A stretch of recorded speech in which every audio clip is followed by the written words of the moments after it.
commencer à se présenter. Donc, bonjour à tous et à toutes. Mon nom, c'est Johanna Roulet. Je suis agente en environnement à la ville de Saint-Sauveur dans le service de l'environnement du développement durable.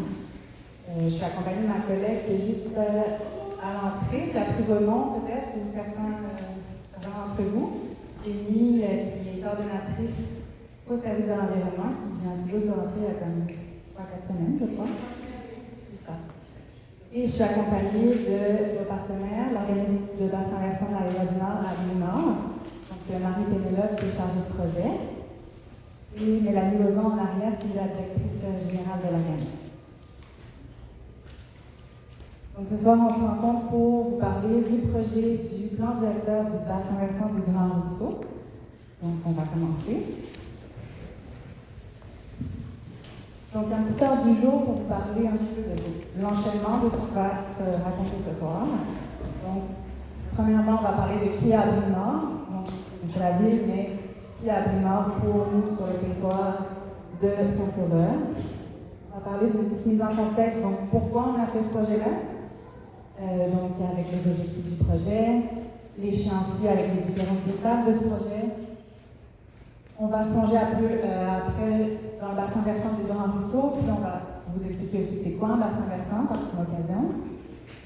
On va parler des résultats du portrait actuel qu'on a fait du bassin versant et ça va être suivi des différents résultats qu'on a par rapport à la campagne de suivi de la qualité d'eau, les empreintes terphoniques qu'on a fait à la ville cet été, l'été dernier. Puis un projet de sciences citoyennes qui va éclore cet été par rapport aux inventaires aussi. Les résultats du sondage citoyen qui a été en ligne au mois de mars. Et on va finir par le comité de bassin versant, qu'est-ce que c'est, comment devenir un membre si vous êtes intéressé.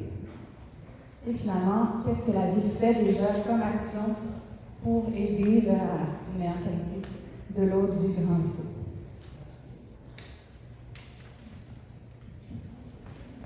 Donc, bonjour. C'est la première fois que je parle avec un micro. J'espère que vous allez m'entendre. Donc, avant de commencer et vous présenter qui est Abri-Nord, j'avais envie de simplement vous présenter c'est quoi un bassin versant, pour qu'on soit tous sur la même longueur d'onde. Donc, un bassin versant, c'est un territoire où toute l'eau qui s'écoule sur ce territoire-là va s'écouler au même endroit qu'on va appeler exutoire. Donc, c'est une zone géographique qui est délimitée, comme vous pouvez voir là, sur le graphique, par la ligne de partage des eaux. Et, comme je disais, tout l'écoulement, toute l'eau va s'écouler vers un même point, donc vers l'exutoire. C'est vraiment comme un gros entonnoir. Et, donc, c'est ça, c'est un gros entonnoir. Le concept de bassin versant, ce qui est important à comprendre, c'est que ça va vraiment au-delà des limites administratives. Donc, ça, c'est l'exemple, c'est le territoire du bassin versant de la rivière du Nord. C'est le territoire où nous, à Abri-Nord, on agit. Et comme vous pouvez voir, ça va vraiment bouger au-delà des limites administratives. Et dans un bassin versant, il y a plusieurs niveaux de bassin versant aussi. C'est un peu comme des poupées russes. Et comme vous pouvez voir, là, encerclé, c'est le bassin versant du Grand Ruisseau. Donc, il se situe vraiment à l'intérieur du grand bassin versant de la rivière du Nord et il s'écoule dans la rivière du Nord. Donc, qui est Abri-Nord? On est un organisme de bassin versant, comme je vous disais. Notre but, en fait, on est l'un des 40 organismes de bassin versant qui est reconnu au Québec. Nous, on se situe juste ici. Et le mandat des organismes de bassin versant, c'est vraiment d'assurer ce qu'on appelle la gestion intégrée de l'eau. C'est un concept où on va vraiment voir, comme je vous présentais, là, on va voir l'eau sur l'ensemble du territoire. Donc, on ne s'attend pas vraiment, on s'attend pas à une municipalité, là, on va vraiment regarder l'ensemble du territoire. Et notre but, c'est vraiment on veut assurer une pérennité de la ressource en eau. Et ça se fait on assure une concertation entre les acteurs. Donc, on va regarder regarder vraiment tous les acteurs qui sont présents sur notre territoire. On va encourager la mobilisation, la concertation et c'est ça. On va vraiment, notre but, c'est vraiment d'assurer la pérennité de la ressource en jeu.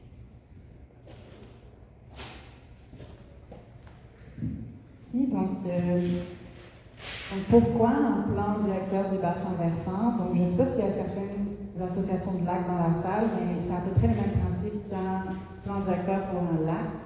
C'est vraiment, en fait, ça a été guidé par une volonté à l'interne d'améliorer la qualité d'eau. On va vous présenter tantôt les résultats d'échantillonnage, mais on voyait qu'il y a une certaine problématique avec le Grand Ruisseau, grâce aux échantillonnages que pratique Abri-Nord. On a vu aussi certaines années qu'il y avait des problématiques d'inondation. On ne savait pas trop non plus où ces problématiques-là chez les riverains, chez les résidents. Donc, c'est ça aussi qu'on voulait aller chercher comme information. Donc, encore là, beaucoup plus de données pour qu'on sache ce qui se passe. Et nous autres aussi, à l'interne, on avait la volonté de revitaliser l'écosystème aquatique pour vraiment comme redonner un peu sa lettre de noblesse là, au Grand Ruisseau, qui est parfois même inconnu de certains sauverois, sauveroises. Donc, c'est pour ça aussi que ça nous amenait à vouloir augmenter le sentiment d'appartenance de la communauté pour ce ruisseau-là. Et donc, c'est pour ça qu'on s'est dit qu'un projet de science citoyenne aussi allait aider. On va vous en parler plus tard sur en quoi ça consiste. Donc, les principaux objectifs du projet, évidemment, c'est de concevoir un plan directeur pour le bassin versant. Puis, ultimement, ce plan directeur-là, on veut qu'il améliore la qualité d'eau du cours d'eau tout en harmonisant les activités, parce qu'on sait qu'il y a des activités, il y a de l'occupation sur le bord de ce cours d'eau-là. L'idée, c'est vraiment d'harmoniser ces activités-là pour qu'on améliore la qualité d'eau. Comment on fait ça? Évidemment, c'est une démarche collective qu'on vise. Donc, on veut concerter tous les acteurs économiques qui sont concernés, les riverains et les résidents du bassin versant, mais aussi la ville, évidemment. Donc, on veut tous se concerter pour être certains de prendre les bonnes décisions. Il y a évidemment avant ça une acquisition de connaissances puis un diagnostic qui est fait du territoire pour qu'on sache c'est quoi les enjeux, c'est quoi les problématiques. Donc, quels sont les enjeux des parties prenantes. On a fait un inventaire faunique aussi pour savoir est-ce qu'on a des espèces menacées sur le territoire, qu'est-ce qu'on a comme vie finalement, qu'est-ce qu'on a comme biodiversité sur le territoire. Cet été, on va faire aussi un inventaire des bandes riveraines pour voir un petit peu c'est quoi l'état. Et comme je disais, le projet de science citoyenne qui va permettre aux citoyens d'amener leur pierre à l'édifice aussi. Ultimement, c'est le comité de travail qui, eux, vont s'asseoir et analyser le diagnostic qui va être produit après le portrait. Et ce comité de travail-là aura la tâche de faire une recherche de solutions tout en étant soutenu par des experts, c'est ça, qui vont pouvoir les orienter finalement sur les meilleures pratiques qui se proposent finalement devant eux en fonction des problématiques. Et ce comité-là va prioriser les actions à prendre et à mettre en place dans un court, moyen, long terme. Donc, ça nous amène à parler de l'échéancier et certaines étapes qu'on a déjà commencé, celles qui s'en viennent. Donc, en 2024, on a commencé les inventaires fauniques salamandres, grenouilles et couleuvres. Je vais vous expliquer pourquoi on a choisi ces espèces-là tantôt. Ensuite, en octobre puis en décembre, là, ça a été la compilation des données sur qu'est-ce qu'on avait recensé sur le territoire comme espèces. En janvier et février, on a eu des rencontres spécifiques avec certains acteurs clés, certains acteurs d'importance du territoire, du bassin versant. En mars, il y a eu un sondage citoyen que tout le monde pouvait remplir pour vraiment donner leurs enjeux. Ce soir, on est à la soirée d'information qui est grand public. On vous présente un diagnostic partiel et le portrait. Comme je disais tantôt, cet été, on va avoir la caractérisation des bandes riveraines, mais aussi on continue les inventaires fauniques parce qu'on n'a pas fait tout le territoire l'été dernier. Et en septembre, c'est là que ça va avoir lieu la première rencontre du comité de travail. Ce comité de travail-là, de septembre à janvier, ils vont avoir 3 rencontres à travers lesquelles ils vont être capables de prioriser certaines actions, faire la recherche de solutions, et ensuite la rédaction du plan et une adoption du plan là, en mars 2026 qui est visé.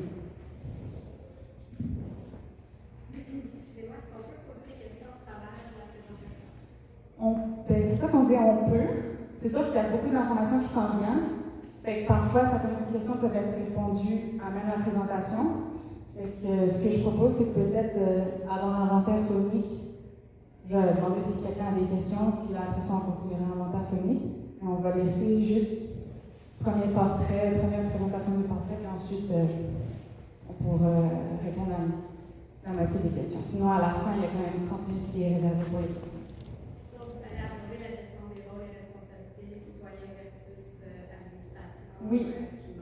Ça va être à la fin quand on va parler du comité de travail aussi. Super. Merci. Donc, on est rendu aux résultats qu'on a en ce moment. Donc, sur la carte, c'était juste pour vous situer le bassin versant du Grand Ruisseau. Comme vous pouvez voir, l'écoulement se fait de l'ouest vers l'est. Donc, le Grand Ruisseau s'écoule vers la rivière du Nord. Ce qui est intéressant aussi à observer, c'est que le bassin versant de son territoire, sa superficie est vraiment sur les 3 municipalités, donc Saint-Sauveur, bien évidemment, Saint-André-Lac et Piémont, mais c'est vraiment la ville de Saint-Sauveur qui a environ 80% de sa superficie. Donc, comme je vous disais, je vais vous présenter les résultats du portrait actuel que nous avons. Je vais vous faire une brève présentation de l'hydrographie, l'état des bandes riveraines, l'état des milieux vides, des espèces exotiques envahissantes qu'on a sur le territoire, le potentiel de conservation des milieux naturels, les activités humaines et le suivi de la qualité de l'eau qu'on a fait en 2024. Donc, pour l'hydrographie, le bassin versant du Grand Ruisseau a en tout 45 km de cours d'eau. Ça inclut le Grand Ruisseau, mais aussi ses tributaires, donc c'est les cours d'eau qui s'écoulent dans le Grand Ruisseau. On a aussi recensé 93 ponceaux, et parmi ceux-ci, on a dénoté que plusieurs ponceaux étaient en mauvais état. Et ça constitue un enjeu pour la santé des ponceaux. Un ponceau, c'est quoi un ponceau? En fait, un ponceau, c'est quand un cours d'eau va passer sous une route, il faut qu'il y ait un tuyau pour que le cours d'eau puisse s'écouler, sinon la route serait inondée. Donc, c'est une canalisation qui permet à un petit cours d'eau, même un fossé, parfois, de passer finalement. En fait, c'est pas clair pour moi, c'est parce que c'est écrit très petit, là. Ça part de où, puis ça va jusqu'à où. Tu sais, sur la carte, j'aimerais ça me situer un petit peu. Le Grand Ruisseau? Oui. Oui, donc le Grand Ruisseau, je pense que je vais vous montrer l'autre. C'est lac Breton et lac Prévost. Ça commence ici, là, puis ça va les du Sport jusqu'à la rivière du Nord. Ici, c'est quoi? C'est parce que je ne vois pas. Ici, on est comme là. C'est le lac Breton. On est lac Finette, lac Prévost, lac Breton. OK, Lac Saint-Sauveur, lac Saint-Marc. OK, mais le début, est-ce que c'est pas le petit lac qui est au domaine sans souci? Est-ce que ça, c'est le lac Breton ou c'est le lac Breton? Non, le lac Breton. Le lac Breton, il est ici. Ça commence Ici, c'est un cours d'eau qui se jette dans le Grand Ruisseau. C'est comme 3 cours d'eau qui confluent, puis là, le Grand Ruisseau commence. Souvent aussi de dire qui est la source.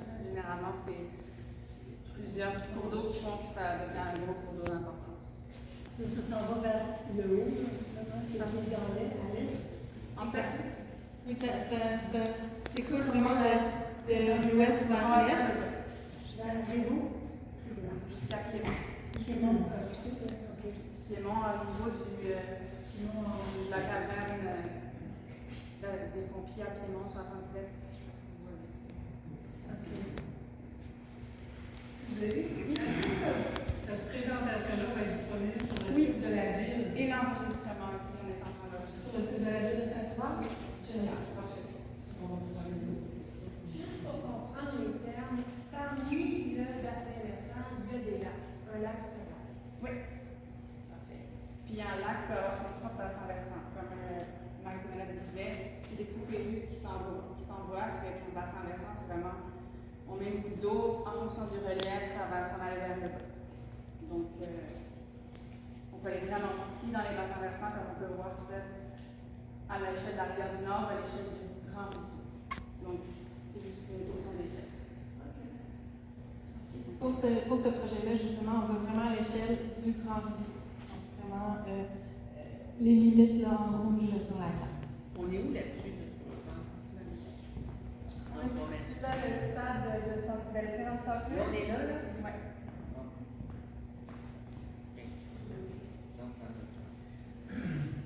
Donc, comme je vous disais, on a recensé un enjeu concernant les consos parce qu'on a recensé que plusieurs consos sont en mauvais état. Et ça peut affecter la qualité de l'eau du Grand Ruisseau parce que ça peut créer de l'érosion. Il peut y avoir justement un apport de sédiments, ça peut même créer des inondations. Donc, c'est un des enjeux qu'on a relevé lors de ce portrait. Dans tout le territoire, on a recensé 40 plans d'eau et lacs, donc ça représente 2,5% du territoire. Et parmi les lacs, on a recensé l'état trophique de 4 lacs. Donc, l'état trophique, c'est quoi?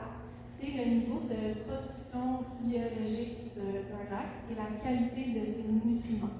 Donc, quand un lac est jeune, on dit qu'il est pauvre en nutriments. Et plus un lac vieillit, plus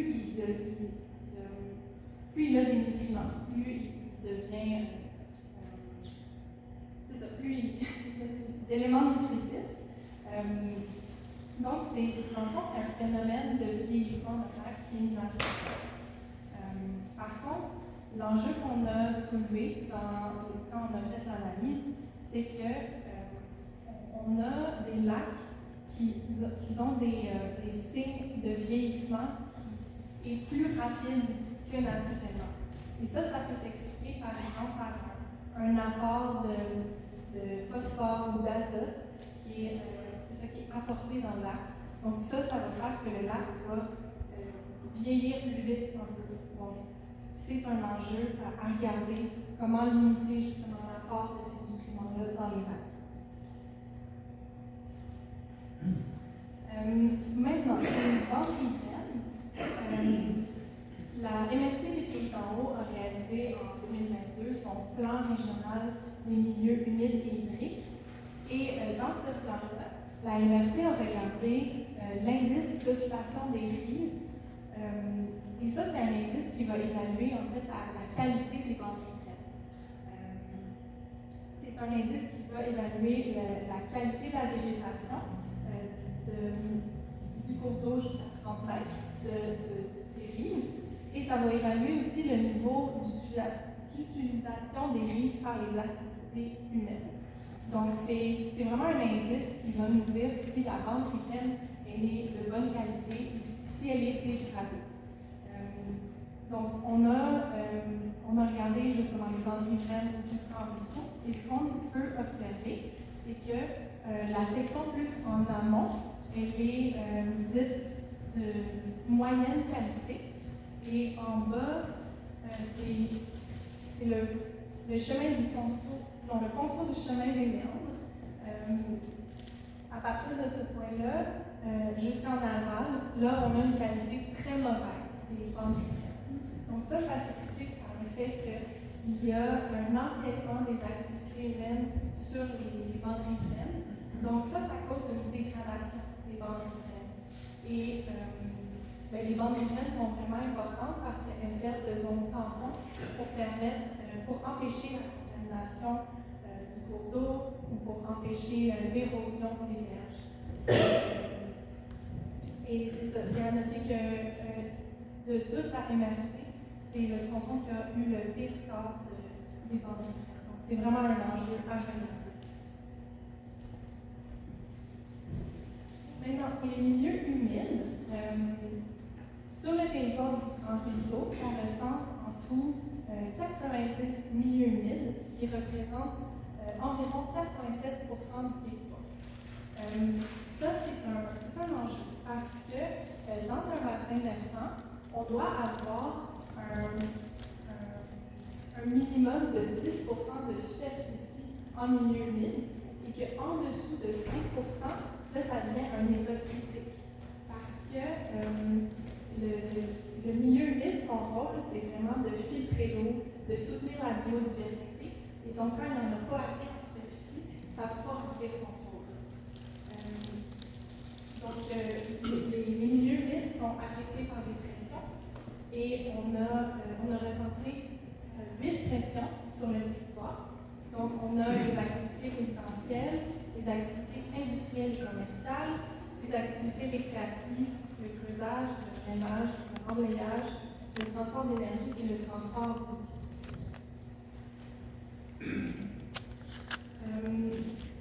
Donc, pour évaluer l'état des milieux humides, comment on fait? C'est qu'on va regarder l'indice de pression. L'indice de pression, ça calcule l'impact des pressions combinées que je vous ai montré, les 8 pressions. Et ça va calculer justement l'impact. Et ça va calculer aussi le pourcentage de la superficie du milieu humide qui est impacté. Donc, pour le Grand Ruisseau, ce qu'on a remarqué, c'est que 22% des milieux humides, donc un peu moins du quart, ne subissent aucune pression. On a 30% qui subissent des pressions faibles, donc ça va affecter entre 1 et 25% de la superficie du milieu humide. On a 27% des milieux humides qui ont des pressions dites moyennes, donc ça va affecter entre 25 et 50% de la superficie du milieu humide. Et on a 21% qui ont des pressions fortes, donc ça c'est le maximum de pression. Et ça affecte entre plus de 50% de sa superficie. Maintenant, pour les espèces exotiques envahissantes, on a recensé 20 espèces exotiques envahissantes. Ça a vraiment été possible grâce aux déclarations volontaires faites par les citoyens. Et on a donc recensé 18 espèces de plantes, une espèce d'insecte qui est la coccinelle asiatique et une espèce de mollusque qui est la vilipare chinoise. Ça montre vraiment l'importance de la science citoyenne, comme Johanna expliquait, parce que c'est grâce à vos déclarations qu'on a une meilleure idée de où sont les espèces exotiques envahissantes et comment on peut justement protéger les milieux. Maintenant, pour les milieux naturels. Dans le plan régional des milieux humides et hydriques de la MRC, on a observé, dans le fond, que les milieux naturels du territoire ont les plus faibles proportions présentant un indice d'intérêt pour la conservation. Ça veut dire que les milieux naturels sont quand même dégradés sur le territoire parce qu'il y a beaucoup d'activités humaines qui sont des régions du territoire qui sont développées ou les milieux naturels qui sont dégradés. Par contre, la bonne nouvelle, c'est qu'il y a plusieurs milieux naturels qui ont été ciblés pour restauration, pour la protection, justement. On compte environ un tiers du territoire qui est considéré comme des noyaux de conservation. Ça, c'est quoi? Dans le fond, c'est des milieux naturels qui sont importants parce qu'ils peuvent abriter la biodiversité de la région. Donc, c'est vraiment important de les protéger, justement. Ils sont aussi importants pour le phénomène qu'on appelle la connectivité écologique. Ça, dans le fond, c'est le fait de connecter les milieux naturels ensemble pour avoir une biodiversité qui est plus régionale. Donc, c'est ce qu'on appelle aussi des corridors écologiques. Ça, c'est des milieux qui sont importants pour connecter ces noyaux de conservation. Et on a identifié 13% du territoire sur le bassin versant. Donc, en résumé, il y a beaucoup de couleurs sur la carte, mais en résumé, on a identifié des milieux naturels qui sont importants à protéger parce qu'ils servent pour protéger habiter la biodiversité, par contre. Et comme je disais, on a identifié des zones qui sont des corridors écologiques pour permettre la connexion de ces milieux-là. Maintenant, pour les activités humaines. Donc, sur le territoire du Grand Ruisseau, on a 3 stations de ski, dont 2 stations de ski puisent leur eau directement dans le Grand Ruisseau. Donc, ça, c'est un enjeu parce que ça crée une pression sur la quantité de l'eau. Par jour, on parle d'un minimum de 16 piscines hors terre de volume d'eau prélevée par station. Et ça crée aussi, les stations de ski créent aussi un enjeu pour ce qui est de la neige artificielle, parce que la neige artificielle va être riche en azote et en matière en suspension, donc en particules de sédiments. Et une fois que la neige fond, elle coule dans le Grand Ruisseau, donc ça fait un apport, comme je disais, en azote et en particules. On a recensé aussi 15 barrages sur tout le territoire, dont 9 se situent sur le Grand Ruisseau. Et des 15, on a 12 barrages qui servent à des fonctions récréatives ou de villégiature. Ça, en fait, ça sert à créer des plans d'eau ou des lacs artificiels. Et ça crée un enjeu aussi parce que quand on crée des lacs artificiels, ça vient modifier le cours d'eau naturel et ça peut créer un enjeu d'envasement ou de sédimentation. Maintenant, je vais vous présenter les résultats pour le suivi de la qualité de l'eau qu'on a fait en 2024. Abrinan réalise à chaque année une campagne de suivi de la qualité de l'eau. On fait ça sur l'ensemble du territoire du bassin versant de la rivière du Nord. Et on en fait notamment sur le Grand Ruisseau. Mais avant 2024, on avait seulement 4 stations. Et grâce à ce projet, on a maintenant 7 stations sur le territoire du Grand Ruisseau depuis 2024. Donc, juste pour vous aider à comprendre, les stations sont nommées GRA pour Grand Ruisseau. Et le chiffre, c'est le nombre de kilomètres entre la station et l'exutoire. Donc, par exemple, celle-ci, GRA 11, elle va être à 11 km de l'exutoire dans la rivière du Nord. Donc, pour faire le suivi de la qualité de l'eau, nous, on regarde 4 paramètres. Tout d'abord, on regarde les polyformes fécaux. Donc, ça, comme vous pouvez l'imaginer, c'est l'indicateur qui va nous donner une idée de la pollution fécale. Donc, ça nous donne une idée de s'il y a des virus, pathogènes, des bactéries dans l'eau.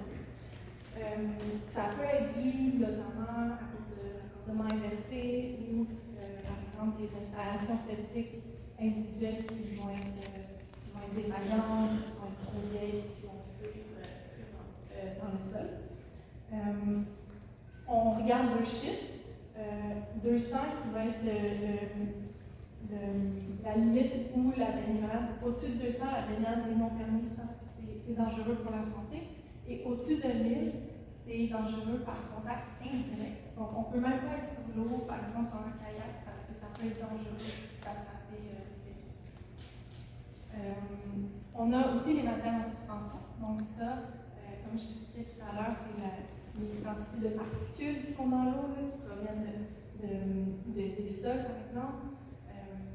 Et on regarde le chiffre 13 mg par litre, parce qu'au-dessus de 13, ça veut dire que trop de particules dans l'eau, ça peut être dangereux pour la faune, pour les poissons, ça peut augmenter la température de l'eau en captant les rayons du soleil. Donc, c'est un indicateur de savoir si l'eau est bonne ou non.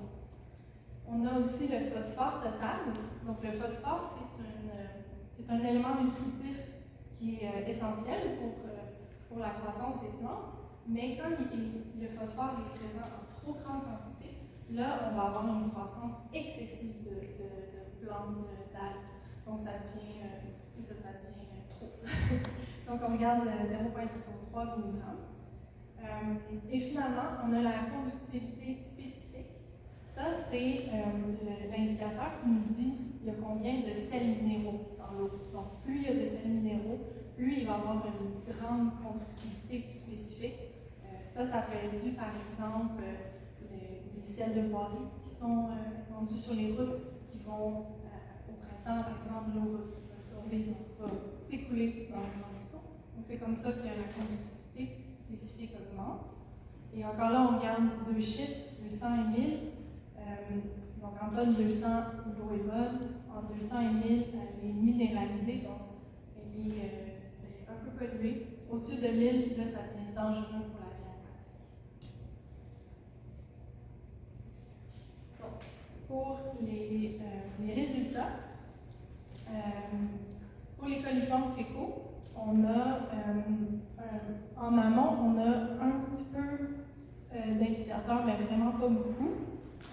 Et ça semble, les résultats semblent augmenter plus on se rapproche du périmètre urbain. Même si les pastilles sont foncées, je peux juste attirer votre attention là, sur le chiffre. On a quand même un dépassement du critère d'Abrignac. Donc, comme je vous disais, là, le 200, mais on n'atteint pas 1000. Mais il y a quand même, ce qu'on peut conclure, c'est qu'il y a quand même un enjeu là, qu'on peut voir surtout près du périmètre urbain, mais ça dépasse jamais 1000. J'ai une question vite fait. Oui. Le gras, c'est pour le grand ruisseau, mais le TGR, c'est quoi? Ah oui, désolée, j'ai oublié de l'expliquer, merci. TGR, ça veut dire tributaire du grand ruisseau. Ah. Ça veut dire le cours d'eau qui s'écoule dans le grand ruisseau. Et c'est la station qui se situe en aval du dépôt à neige de la ville. Merci, j'avais oublié. Oui. Pour le phosphore, donc, ce qu'on peut constater, c'est qu'il y a quand même, en amont, là, on voit qu'il y a quand même des plus grandes concentrations. Et plus on va en aval, là, plus ça semble se diluer. Puis on en voit un petit peu, là, grade 3, plus en aval. Mais encore là, comme vous pouvez voir là, les chiffres, ça ne va pas dépasser le critère de 0,03. Donc, ce qu'on peut conclure, c'est qu'en général, il n'y a pas vraiment d'enjeu là-dessus.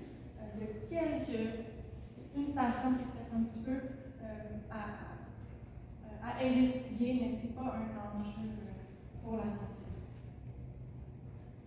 Matière en suspension, c'est un peu la même chose que le phosphore. Donc, on a encore en amont un petit enjeu là, à aller voir, mais ça ne dépasse pas le 13 mg par litre. Plus on va en aval, plus ça semble se diluer. Et juste avant l'exutoire, donc grade 1, on a encore un peu là, la pastille plus foncée, mais ça ne dépasse pas. Donc, ce n'est pas un enjeu qui est très problématique. Finalement, pour la conductivité spécifique, ce qu'on peut voir, c'est qu'on voit vraiment qu'il y a une augmentation de l'amont vers l'aval. En amont, il n'y en a quasiment pas. Puis, ça semble justement augmenter plus on va vers l'exutoire, mais c'est vraiment le TGR 2.1 qui est problématique. Comme je disais, c'est en aval du dépôt à neige, donc on voit des concentrations qui vont vraiment jusqu'à 900, qui est près du 1000, la limite où c'est dangereux pour la vie aquatique. Donc, ce qu'on peut conclure en résumé, c'est que à l'échelle du bassin versant, là, on a les coliformes fécaux et la conductivité spécifique qui sont des enjeux. Donc, les coliformes fécaux, comme je disais en amont, il semble avoir peut-être un enjeu à grade 11, donc peut-être des installations septiques individuelles qui sont non conformes. Il va falloir plus investiguer en 2025. On voit justement dans le périmètre urbain qui semble aussi peut-être avoir des raccordements inversés. C'est là qu'il y a plus haut taux de coliformes fécaux. Et comme je disais, là, la conductivité spécifique, c'est du haut dépôt à neige qui va apporter beaucoup de sels minéraux dans l'eau. Donc, comme Marie Pénélope vient de le mentionner pour la conductivité spécifique, c'est sûr qu'il y a une problématique surtout sur TGR 2.1. Et donc, c'est sûr qu'on insinue, on se doute bien que c'est le lieu d'élimination de neige usée qui pourrait en être la cause, qui est quasiment certain. Mais donc juste pour vous dresser un rapide portrait du lieu de neige-usée, dans le fond, c'est encadré par une autorisation ministérielle qui est requise pour tous les lieux d'élimination de neige-usée.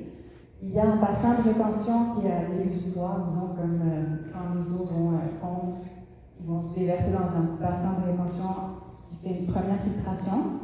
Cependant, après le bassin de rétention, l'eau est canalisée dans une conduite, une longue conduite qui se rend quasiment jusqu'à la 364. Donc, ça, on insinue que ça ne permet pas vraiment à l'eau de se dépolluer comme elle pourrait le faire en passant à travers les milieux naturels, les plantes, etc. Mais quand même, puisqu'on a une autorisation ministérielle qui est requise, il y a 8 échantillons de neige qui sont réalisés par année. Donc, amène le site à l'exutoire à plusieurs endroits pour analyser, entre autres, la conductivité spécifique, mais aussi les matières de métaux lourds, plusieurs autres éléments là, qui sont des polluants qui émanent du lieu de neige usée. La quantité de neige qui s'accumule à chaque année, c'est environ 150 000 mètres cubes. Et évidemment, on a un service des travaux publics qui essaie toujours de réduire la quantité de neige et d'abrasif qui est étendue sur les routes. Donc, par exemple, entre l'année passée et cette année, c'est une émission de 100 kg d'abrasifs et de sel qui ont été réduits, juste en améliorant l'efficacité. Donc, à des endroits, on va en mettre plus, par exemple les côtes, les courbes, les stops. À d'autres endroits où il y a moins de nécessité, ben là, on en met moins. Mais c'est toujours un travail, un processus d'amélioration continue. Est-ce que jusqu'ici, on avait des questions, justement, avant que je rentre dans l'inventaire puis le sondage? Oui? Moi, j'ai une question concernant le TGR2.1. Oui. Si je comprends bien, si je regardais ce que vous avez pensé au début, toutes les conductivités et les problèmes qu'on retrouve, ça vient de là. Je me dis, pourquoi on n'avait pas tout de suite le TGR2.1, puis le positionner à une place différente? Pourquoi on avait ciblé dans le photo? Parce que c'est l'accumulation de neige, comme vous dites, avec le ciel à l'intérieur. Fait que je me dis, je pense qu'on avait parlé en réunion à un moment donné, puis on avait soulevé ce point-là, le TGR. Oui. Parce qu'il tombe sur le grand ruisseau. Oui. Puis c'est la place parce que tout le monde met ses déchets, finalement. C'est certain qu'il y a beaucoup de déchets qui sont ramassés avec la neige, etc. Vous, votre proposition, dans le fond, pour bien comprendre la question, c'était de régler ce problème-là en déplaçant. En déplaçant, parce que si je comprends bien, votre explication, c'est que la neige est toute envoyée dans ce point-là. Oui. OK? Donc, je me dis, si on envoie dans ce point-là, puis on trouve des sels minéraux, whatever, je sais pas tout le temps, puis ça se retrouve dans nos ruisseaux, dans nos lacs. Alors, pourquoi je pense au TGR 2.1, puis l'amener à notre place? Peut-être pas, je sais pas, il y a tellement de place que je me dis, peut-être. C'est sûr que. Pourquoi il est Ça, là? c'est une bonne question. C'est que dans le passé, surtout que là, on n'a pas très bien vu, mais le lieu d'élimination de neige usée, il est juste à côté d'un milieu humide. Puis dans le temps, les milieux humides, c'était des swamps, puis on va juste trembler. Puis je veux dire, il y avait une vision différente à l'époque. Donc, c'est sûr que c'était pas un super lieu, mais avant, le lieu de neige usée, avant, il était en arrière de l'hôtel de ville. Et là, ils l'ont déplacé à cet endroit-là, mais c'est certain que. Le gros point noir, là, moi, ça me fait. Oui, nous autres aussi. Non, mais c'est comme, on le voit, il est sur la carte, on sait que c'est là, ça cause un paquet de problèmes dans tous les GRA, à partir de 11 jusqu'à 02, je pense. Oui. Je me tiens pas. Je me dis, pourquoi qu'on met notre neige usée, là? Il n'y a pas beaucoup d'autres endroits, en fait, sur le territoire qui est disponible, en fait. C'est parce que ce que je veux dire comme tel, c'est plutôt de le faire déverser directement dans le grand ruisseau. S'il était plus acheminé à l'intérieur des terres, quelque part, il pourrait se filtrer tranquillement avant d'arriver dans le grand ruisseau. C'est ça. c'est des choses qu'on a relevées en discutant avec nos services des travaux publics, tout ça, qu'on s'est rendu compte, OK, il est canalisé, peut-être qu'il y a des choses à faire par rapport à ça. Donc, ça, ce qu'on vous présente, c'est un portrait des choses qu'on s'est rendu compte.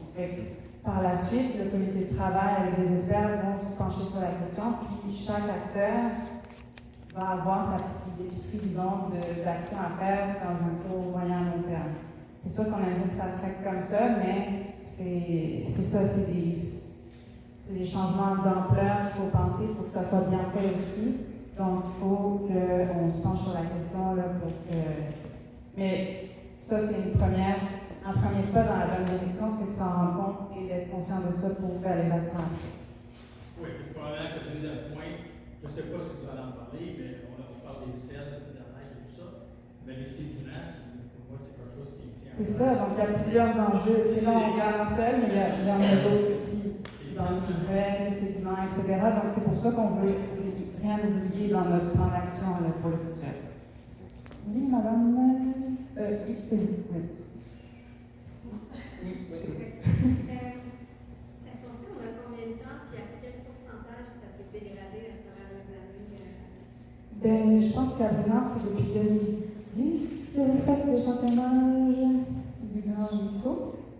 Donc, on a des données historiques depuis 2010, mais encore là, comme Pénélope l'expliquait, c'est la première année qu'on a autant de stations. Avant, on en avait 3, 4, c'est ça, puis parfois il y a des stations qu'on a mis, qu'on a retirées. Donc, parfois c'est difficile d'avoir une valeur pour comparer dans le temps, mais c'est ce qu'on veut faire justement avec le projet, c'est d'en avoir comme à chaque année, puis éventuellement les actions qui vont pouvoir tangiblement regarder les résultats.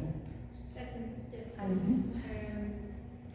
L'échantillonnage se fait depuis 2010, mais on nous a dit ici que le TGR 2.1 a été décidé d'en passer comme étant potentiellement problématique. Ça fait combien de temps que ça? Dans le fond, c'est justement, nous, on a souhaité faire le projet parce qu'on voyait les résultats d'échantillonnage de la Brie-Nord, puis on se disait qu'il y a vraiment un problème de conductivité spécifique dans nos échantillons, fait qu'il faut qu'on fasse un projet.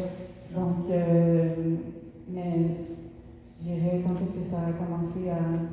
Puis avant, il n'y avait pas... On est un plus gros service de l'environnement ici, donc c'est des questions qui peuvent mieux être réfléchies maintenant. Donc, c'est ça, ça n'a pas été fait dans le passé. Mais... Depuis 2010, l'échantillonnage, on sait que c'est une problématique depuis combien de temps, le TGR 2.1 approximativement?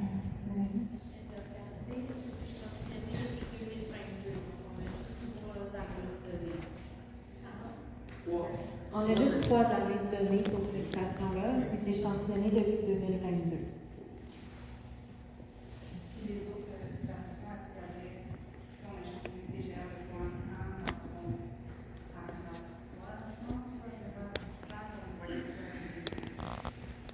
ça a été comme un processus d'investigation. Si il y a un petit problème, peut-être on peut aller voir plus haut, voir si c'est une terre qui est en enjeu. Donc, tout ça, ça prend des années finalement, parce que les stations d'échantillonnage, ça coûte aussi de l'argent.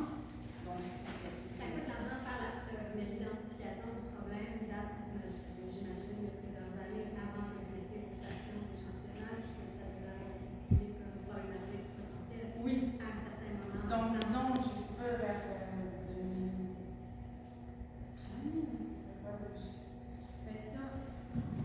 Si on a mis la station en 2022, c'est parce que c'est là qu'on était rendu en 2022. Je ne sais pas, il faudrait que je remonte plus en affaires, c'est la fin.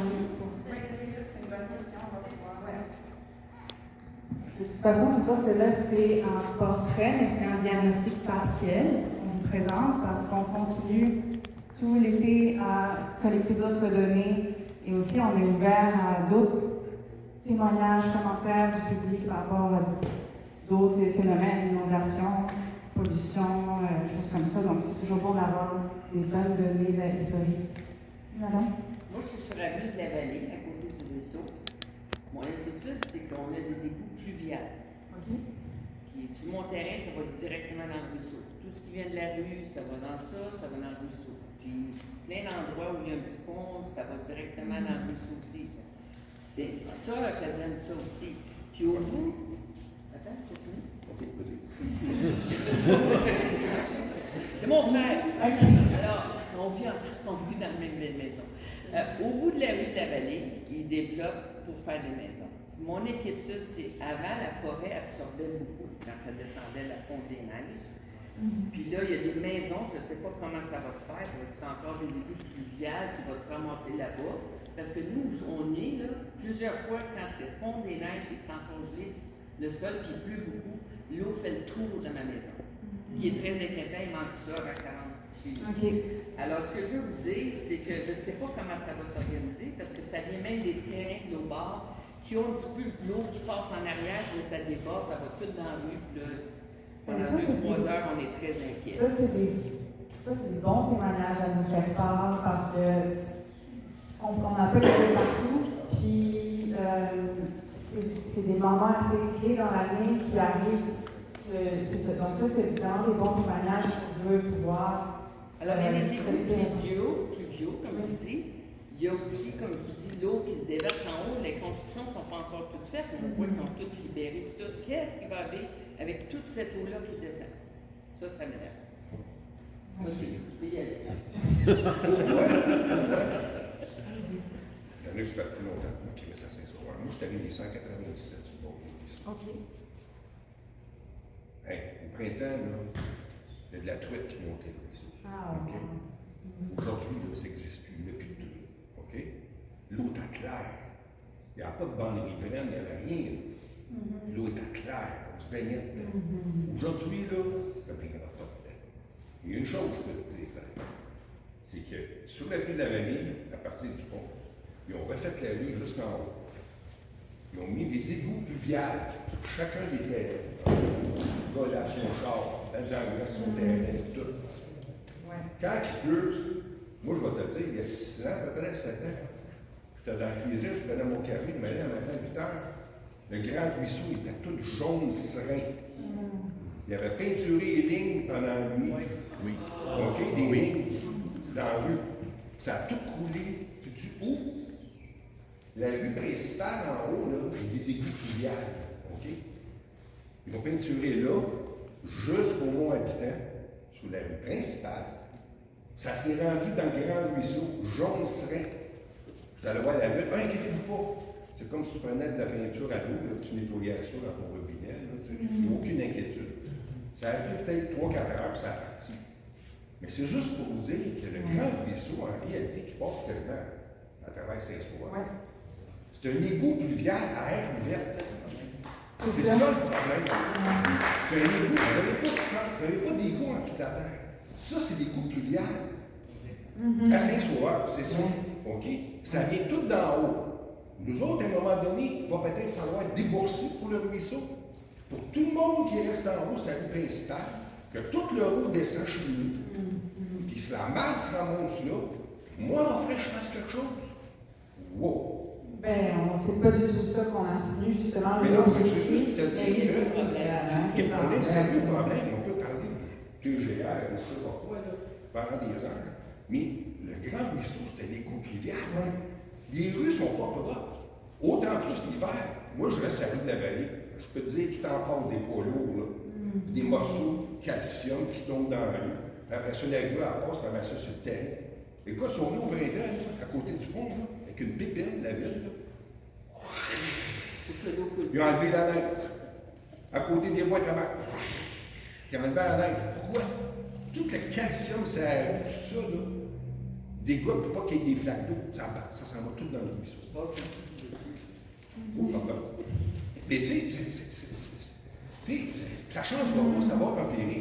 Je dois dire, dans ce temps-là, du Patin à Saint-Sauveur, il y avait peut-être 6 000 de population. 6 000. On est rendu à 11 000. Il y a plus de chars, il y a plus de monde, il y a plus de construction. Regarde, il ne faut pas se poser de questions de ce qu'il y a au grand ruisseau, parce que c'est le même ruisseau. Une chance que ce n'est pas une eau qui est stagnante. Parce que l'eau coule tout le temps. L'été, là, j'ai de l'eau là, à côté de chez nous, dans le ruisseau. L'érosion, il n'y a pas de pluie, ça monte de ça. L'érosion, c'est au printemps. Exactement, c'est ça. Printemps seulement pendant 2 semaines. Mais c'est certain pendant 2 que... semaines. Mais c'est faut pas oublier que c'est un égout primaire. Oui, exact, mais nous, c'est justement ça qu'on veut pouvoir prendre en compte pour les actions à poser dans le futur. Puis on sait que l'environnement, maintenant, ça tient à cœur de beaucoup plus de monde que dans le passé. Et maintenant, on a aussi des expertises, il y a des manières de faire l'infrastructure, l'ingénierie végétale, des choses qui se font, qui se faisaient pas avant. Donc, c'est ces choses-là qu'on veut pouvoir regarder si c'est possible de faire à certains endroits. On ne veut pas construire comme avant, mettons les infrastructures municipales ou les routes, on veut pouvoir adapter ça dans le futur pour avoir une meilleure résilience au niveau des inondations, mais aussi la qualité d'eau. Donc c'est un peu le début de tout ça, je vous dirais. Puis nous aussi, je veux dire, on est des environnementalistes, on voit tout ça, et c'est pour ça qu'on voulait faire ce projet-là, parce qu'on savait qu'il y avait des problématiques de qualité d'eau, des problématiques d'inondation. Donc, c'est parce qu'on veut montrer aussi au reste de la population ce qui se passe pour que tout le monde en soit conscient, en soit sensibilisé et qu'on fasse ensuite des actions pour prendre en compte tous ces enjeux-là pour que dans le futur, on fasse les choses mieux, différemment et mieux. Donc, mais au bout de l'avenue de la Vallée, avez-vous vu tout ce qui va se construire en montagne? Avez-vous étudié le fait? Bien, ça, c'est pour ça que Marie-Pénélope parlait des pressions sur les milieux humides. Donc, d'autant plus de raisons de faire quelque chose assez rapidement parce que bientôt, ben c'est ça, ces milieux humides-là ont des pressions, les milieux naturels aussi ont des pressions. Donc, nous, c'est pour ça aussi, puis on va continuer avec l'inventaire phonique, c'est pour ça aussi qu'on veut voir qu'est-ce qui vit dans ces milieux-là. Donc, je pense qu'on peut continuer, puis on aura le reste des questions. C'est une question qui a rapport avec ce que vous parliez tantôt, c'est des actions à prendre. C'est qui va prendre les actions, c'est qui leur donne la tâche, c'est qui met dans leur ordre, puis c'est qui paye pour. Ça va être à la fin quand on va parler du comité de travail. Et ça va être sûrement plus clair. Si c'est pas clair, on va prendre vos questions après. Il va bientôt. Oui, ça s'en vient. Je finis les questions, puis ça arrive. Ouais. Allez-y, madame, dernière question, après on sait. Je ne veux pas ralentir le groupe, mais il y a certains articles qui sont parus à travers les années. Vous avez parlé de raisons qui expliqueraient le vieillissement climatique de certains lacs dans l'intervention. Est-ce que vous avez calculé Je vais répéter. Allez-y. Est-ce que vous avez calculé les facteurs qui sont liés à la non-intervention humaine, là où il aurait dû en avoir, par exemple, l'administration? Il y a des citations dans l'actualité. La ville aurait peut-être dû intervenir avant, mais le roulement personnel, l'évolution de la ville, ça chanson que le dossier s'est promené de bureau en bureau. Article 2022. Est-ce que vous avez évalué, est-ce que ça fait partie de votre mandat ou c'est plutôt la ville qui doit se pencher sur l'aspect non-intervention, là où il aurait peut-être dû avoir une intervention plus diligente? Dans le fond, la question pour tout le monde, c'est dans certaines situations, la non-activité de la ville, est-ce que ça a été pris en compte dans les potentiels impacts que ça a maintenant? Est-ce que c'est à peu près ça? Oui, bien, grosso modo, c'est ça, je vulgarise pour tout le monde, mais non, je vous dirais qu'on est plus à regarder le portrait de ce qui se passe présentement. C'est sûr qu'on regarde aussi l'historique, parce que l'environnement a beaucoup changé. Là, si on parle de 1950 jusqu'à maintenant, donc on voit aussi l'évolution de certains milieux humides, certains lacs. Au niveau précis des cas spécifiques comme ça, c'est sûr que nous, on a surtout été voir l'historique on parle encore de TGR 2.1, mais nous, on a voulu savoir, parce qu'on voyait que c'était le problème le plus criant pour la qualité d'eau, on a voulu savoir tout de suite qu'est-ce qui se passe là.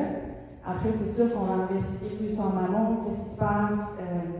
Mais on ne peut pas avoir les yeux partout. Donc, c'est certain que les témoignages citoyens, justement, de ce que vous disiez par rapport aux articles, tout ça, c'est sûr que nous, on veut être dans un projet de collaboration, de concertation. Donc, si c'est des choses à prendre en compte, on peut aller regarder qu'est-ce qui a pas été bien fait, c'est quoi finalement qu'est-ce qu'il faut retenir de ces non-interventions ou de ces choses qui ont mal été faites pour le futur, pour faire les choses différemment. Ça, c'est sûr que, évidemment, c'est l'objectif de la ville de faire les choses mieux.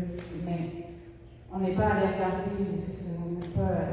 C'est que là, on est en recherche de solutions, ça les citoyens de trouver des solutions, des plans d'action. Pas forcément, vous allez voir avec le comité, on va expliquer un petit peu c'est quoi les responsabilités de chacun. On peut continuer sur les mots. Ah oui, monsieur.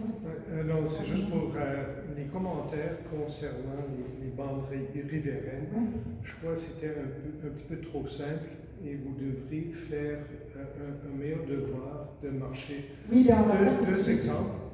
La bande riveraine entre Chemin du Lac et disons, rue Griffet à l'ouest de lac Saint-Sauveur, il est actuellement en très bon état. C'est ça. Mais c'est classifié dans votre présentation comme en mauvais état. Mais eux, la MRC, dans le fond, ils regardent ça avec une grande échelle, puis c'est des moyennes qui sont mises tout ensemble.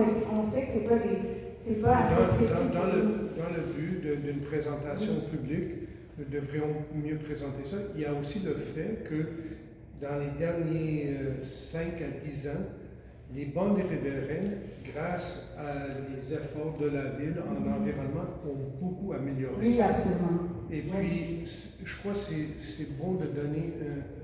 peut-être vous devrez marcher et on va faire ça justement des détails plus précisés. C'est ça qu'on va faire cet été. On veut marcher le cours d'eau, puis justement le projet de sciences citoyennes aussi, qu'on veut faire participer les riverains avec nous pour qu'ils nous parlent de la bande riveraine, comme ici j'ai vu telle espèce exotique. Qu'est-ce qu'une espèce exotique? Je ne sais pas la reconnaître.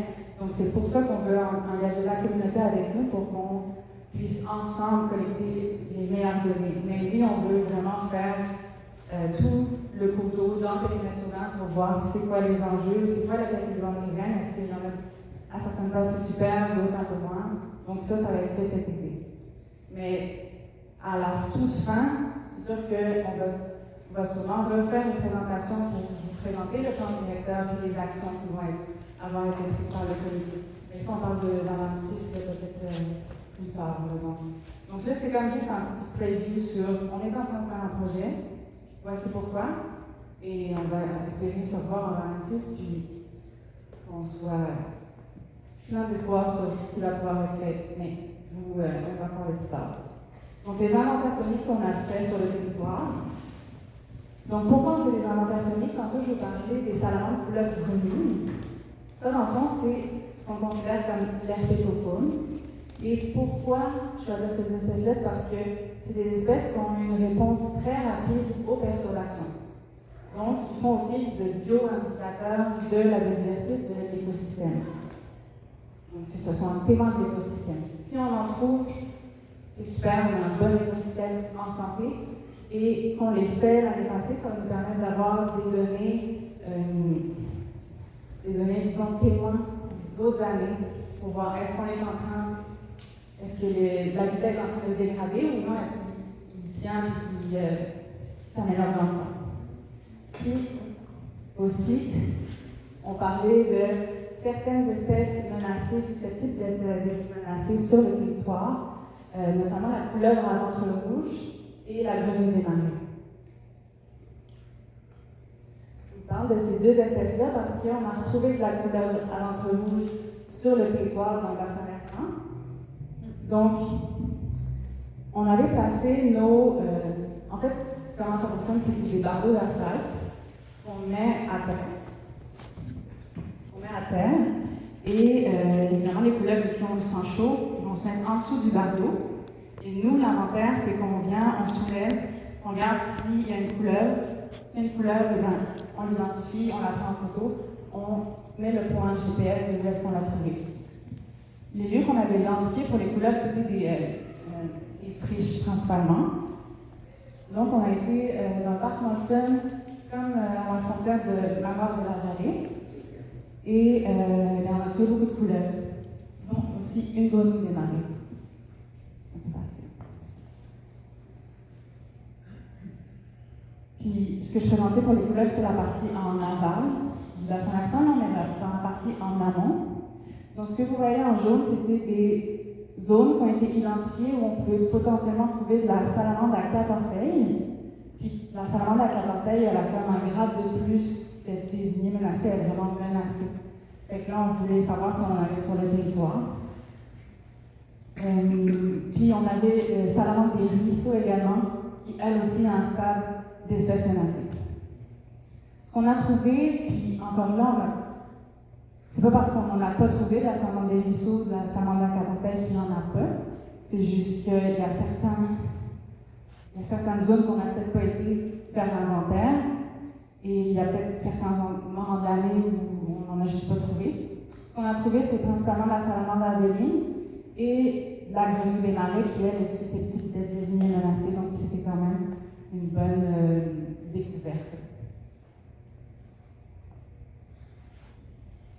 Donc, le projet de Citoyens citoyenne que je vous parlais, ça, c'est vraiment la première rencontre va avoir lieu début mai. Donc, si vous êtes intéressé à participer, je vous invite à laisser vos noms à ma collègue Émilie derrière vous.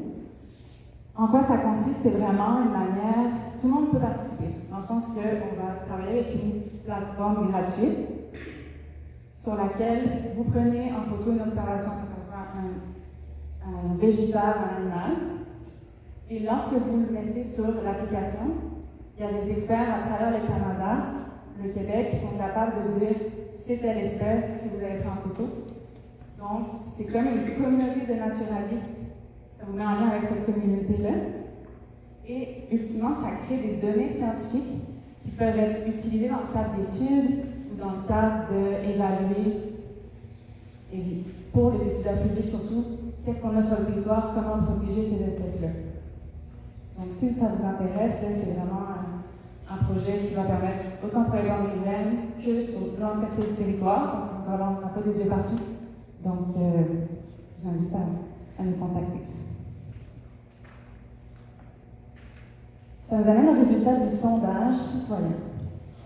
Donc là, c'était un petit peu pour, évidemment, cibler les enjeux des parties prenantes. On a ciblé les riverains, principalement, du Grand Ruisseau pour ce sondage-là, parce que, évidemment, c'est vous qui vivez beaucoup plus le Grand Ruisseau que nous.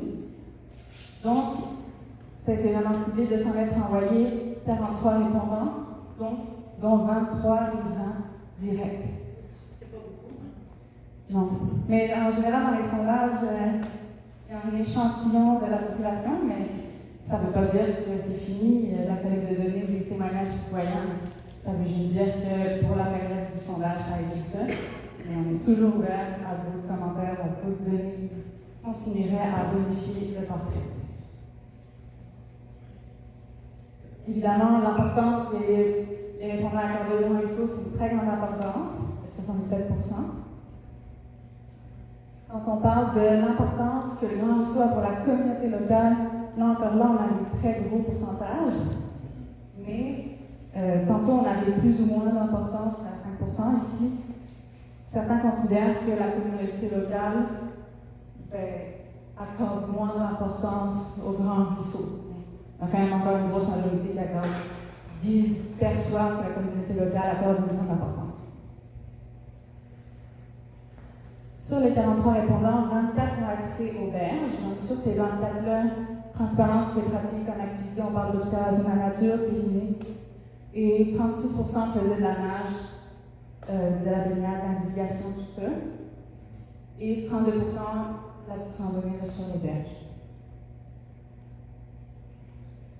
Par rapport à la perception de la qualité d'eau, là, on a parlé tantôt des échantillons, vous avez vu certaines problématiques, le commentaire de monsieur par rapport à si c'est pluvial, le Grand Ruisseau. On a un très grand pourcentage de personnes qui trouvent que la qualité est bonne, très bonne, moyenne. Et ce qu'on a remarqué, c'est que personne n'avait coché mauvaise ou très mauvaise. Donc là encore, beaucoup ne savent pas finalement la qualité du Grand Ruisseau. Fait que d'autant plus l'importance de remettre le Grand Ruisseau, là, de lui redonner son appartenance à la communauté pour que les gens connaissent un peu plus ce qui se passe avec le Grand Ruisseau. J'ai une question. Oui.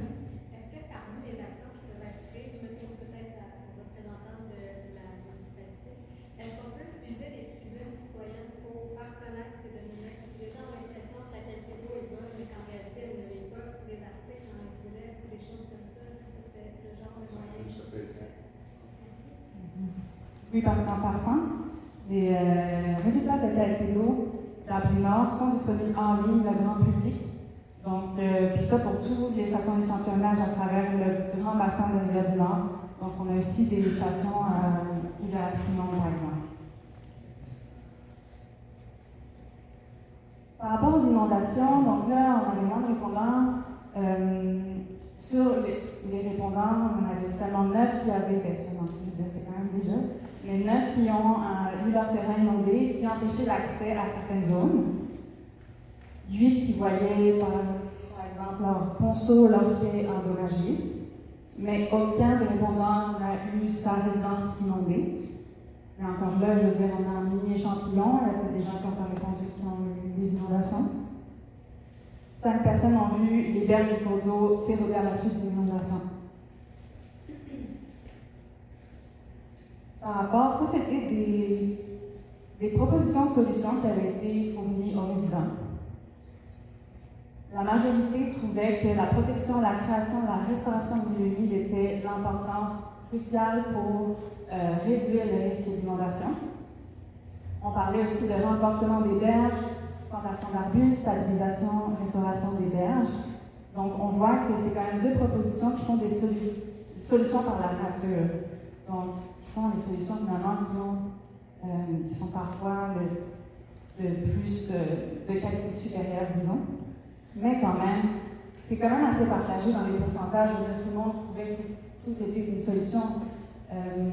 Meilleure gestion des eaux pluviales, comme on parlait, 26%, et amélioration du système de drainage pour permettre l'infiltration et non le ruissellement. Le ruissellement va venir vraiment tout collecter les polluants sur sa route. Donc, ce qu'on veut, c'est que l'eau s'infiltre dans le sol pour qu'elle soit dépolluée naturellement par les sols. Et ça, c'est plus des solutions, disons, d'ingénierie. Mais il y a de l'ingénierie végétale aussi qui peut être pratiquée, donc c'est ça pour les solutions. Là, on avait des propositions citoyennes un peu comme questions ouvertes. Ça, c'est quoi la manière d'améliorer la qualité du Grand Ruisseau? On avait puis là encore, c'est des commentaires citoyens. Régularisation du débit de l'eau pour diminuer les inondations et les étiages. On parlait de la meilleure gestion des barrages pour aider. Gestion des sédiments, des projets de construction en amont. Ça aussi, c'est revenu beaucoup. Prélèvement régulier, identification des sources de pollution.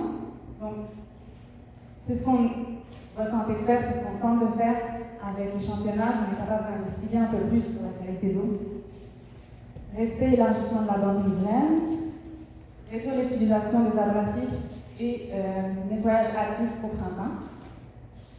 Être plus sévère avec les utilisateurs de pesticides et d'engrais, même si ce sont des biopesticides, des faibles pesticides, des pesticides à faible impact, ils ont un impact sur la faune aquatique. Et finalement, remplacer et faire une vérification des installations septiques âgées.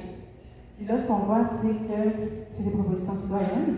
Il y a certaines choses qui sont déjà faites par la ville qui ne sont peut-être pas connues finalement citoyens.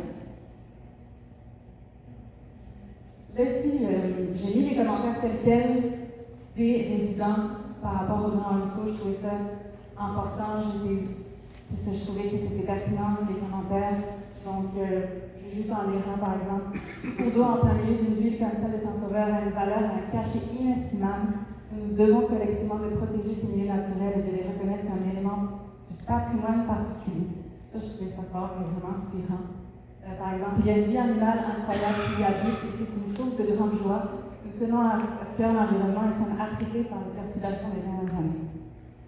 On peut passer, de toute façon, la présentation sera disponible, donc vous allez pouvoir lire ces commentaires aussi.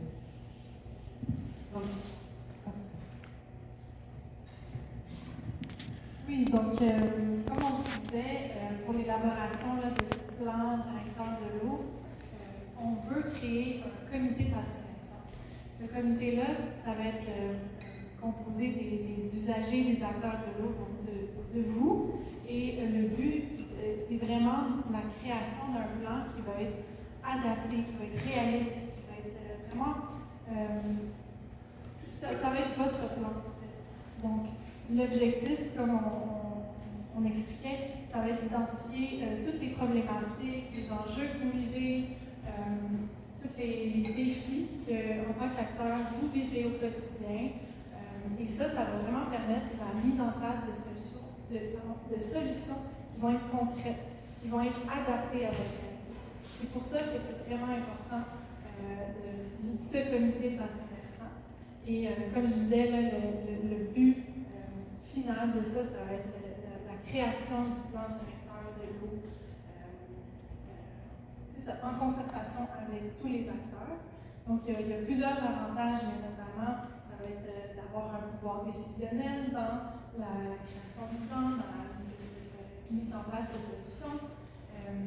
Ça va être bénéficier d'un soutien aussi face à vos enjeux personnels que vous vivez et de se sentir plus préparé face aux changements potentiels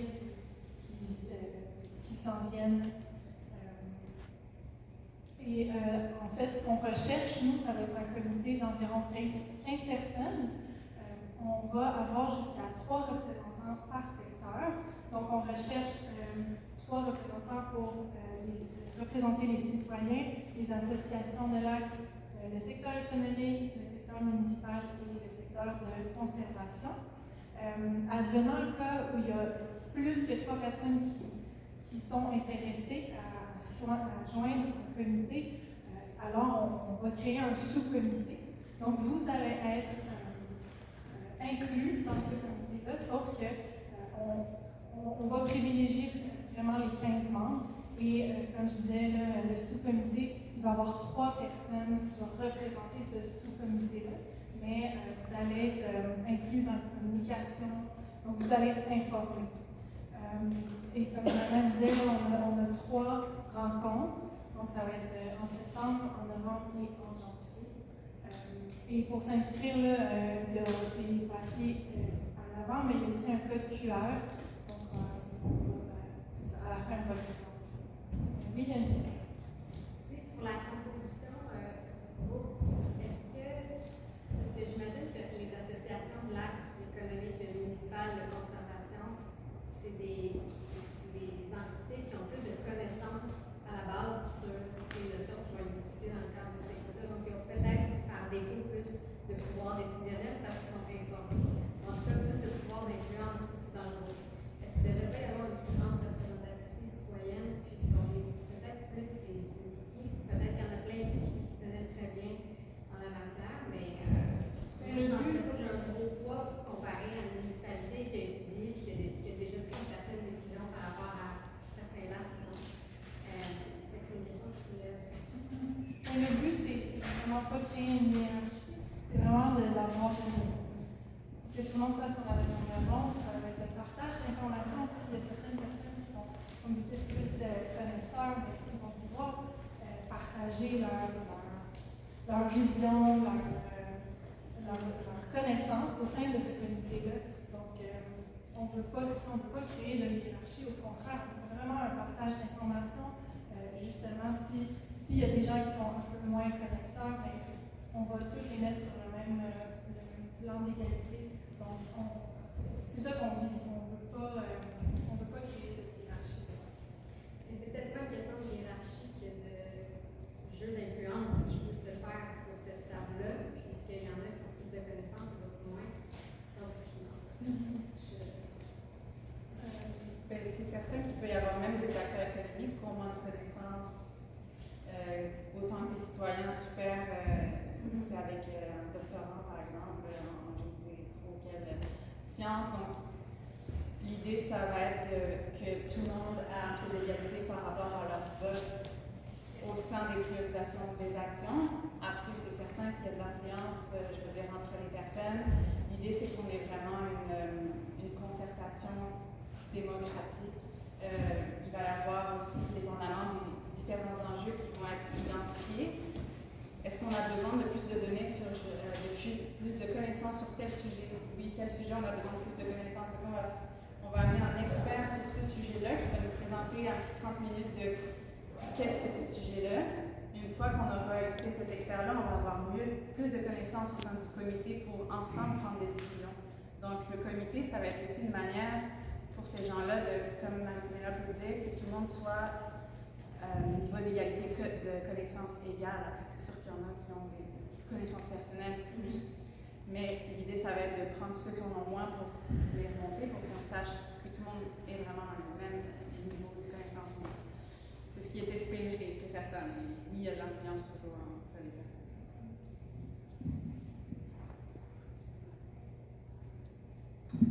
rapidement, juste pour finaliser, tantôt on parlait des propositions citoyennes qui avaient été faites, puis qu'est-ce que la ville pourrait faire. Jusqu'à dernièrement, il y a plusieurs actions qui sont déjà entreprises par la ville. Le premier, c'est le remplacement des puisards et des installations septiques qui sont vieillissantes. Donc, comme vous le savez, peut-être ou peut-être pas, depuis 2023, on oblige le remplacement des vieux puisards et des installations septiques qui ne se répondent plus aux normes environnementales. Et en plus de ça, il y a aussi des attestations pour les installations septiques qui répondent aux normes, parce qu'ils ont été construites selon les normes provinciales, mais qui sont vieillissantes. On dit qu'après 30 ans, c'est vieillissant une installation. Donc, ces gens-là doivent faire un test pour prouver que leur installation ne pollue pas, donc qu'elle fonctionne encore bien.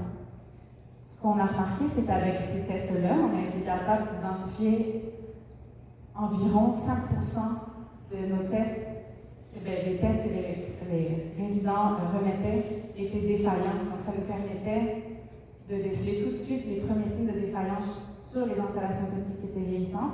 Ces résidents-là devaient faire la mise à niveau de leur installation pour qu'il n'y ait plus de contamination.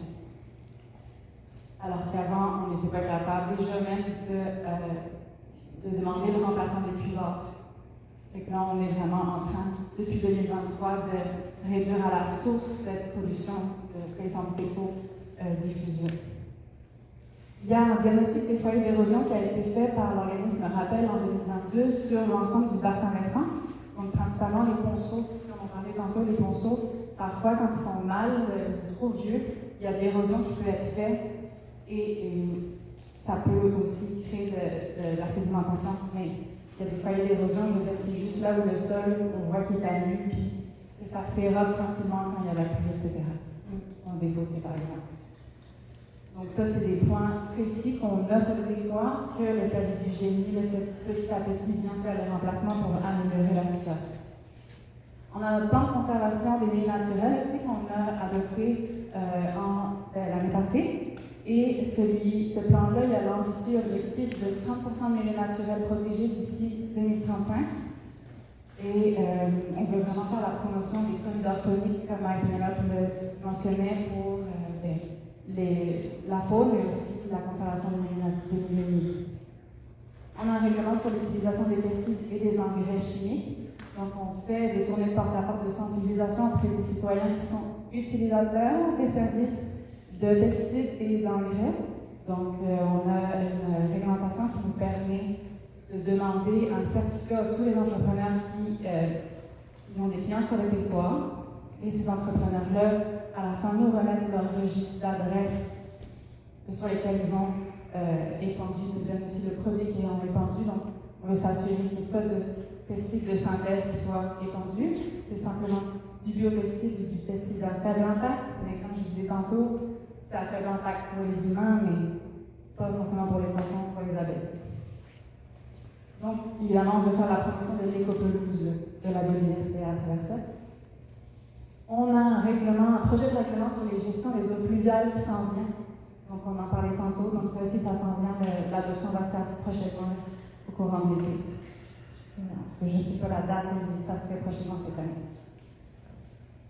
D'autres projets actions qui se font, débranchement des gouttières qui a commencé à l'automne dernier. Donc, il y a encore certains résidents qui ont leur gouttière branchée directement sur le réseau d'égout. Donc, ça crée une pression immense un petit peu. Et c'est là qu'on a des problématiques de surverse à la rivière du Nord, tout ça. Donc, c'est un processus qui continue.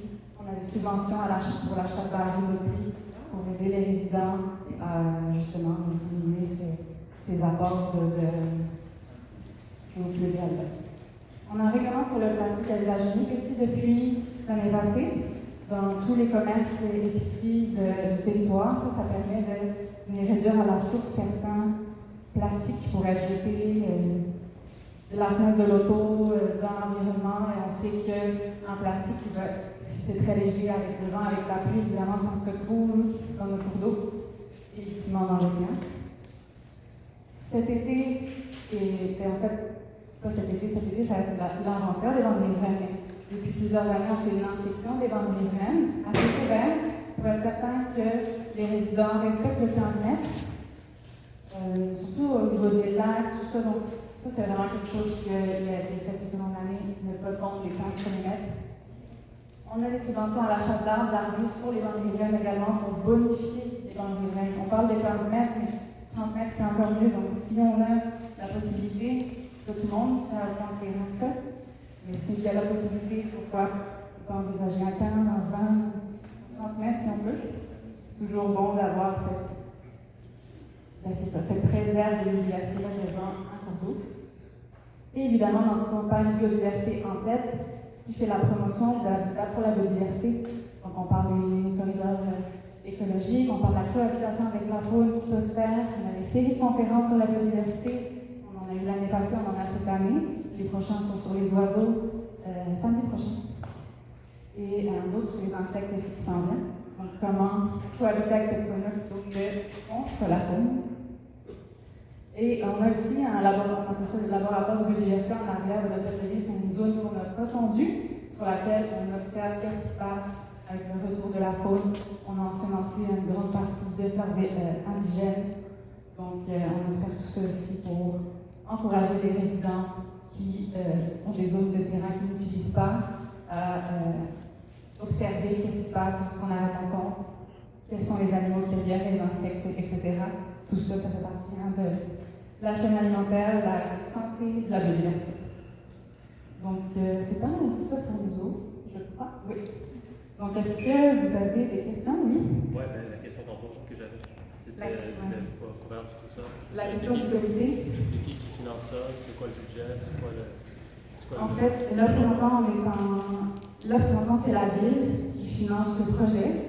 C'est pas un énorme montant. Dans le fond, on est avec Abrinor aussi sur le projet. Ça, c'était vraiment juste budgété pour cette année, pour le comité de travail. Ensuite, quand le comité de travail va se pencher sur la question, en fonction des différentes problématiques qui vont être identifiées, c'est sûr qu'on va dire que cette problématique-là, ça va être la ville.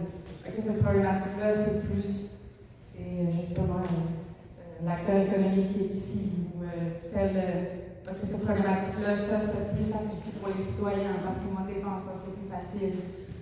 Donc, tout le monde va repartir avec sa petite liste d'épicerie sur quoi faire, comme je disais, à court, moyen, long terme, pour améliorer la situation. C'est pas une seule personne qui va tout payer. Le but, c'est, comme on disait, que ce soit démocratique, que ce soit égalitaire, que c'est pas tout le monde qui fait comme c'est toi qui va changer, puis nous non. C'est que tout le monde se dise, regarde, on va faire ça ensemble, on va chacun prendre nos responsabilités pour les problèmes pour lesquels on est capable d'agir. Donc, c'est un petit peu ça, c'est pour ça que on veut vraiment identifier les actions. Aussi, on va budgéter ces actions-là, parce qu'évidemment, il y a des actions qui vont coûter plus cher que d'autres. Est-ce qu'il y en a qui va falloir mettre à plus long terme, parce que ça prend, je sais pas, comme on parlait, là, des travaux de rénovation, par exemple, du lieu de neige usée, choses comme ça. Donc, c'est des choses qui vont être prises en compte. Ce que je comprends, c'est un projet pilote, qu'il y a une étude qui va être faite, il y a un montant qui est attitré pour cette étude-là. C'est quoi le montant? Je ne sais plus exactement, par exemple. Qui est financé par la ville de Saint-Sauveur ou par la MRC? C'est par la ville de Saint-Sauveur, par nos taxes? Oui, parce qu'il y a des grosses problématiques. Ça, c'est quoi le montant? C'est ça, je ne sais pas, ça va être ma directrice qui va pouvoir répondre à cette question. Si vous voulez laisser votre adresse, on va pouvoir vous communiquer cette information. Oui?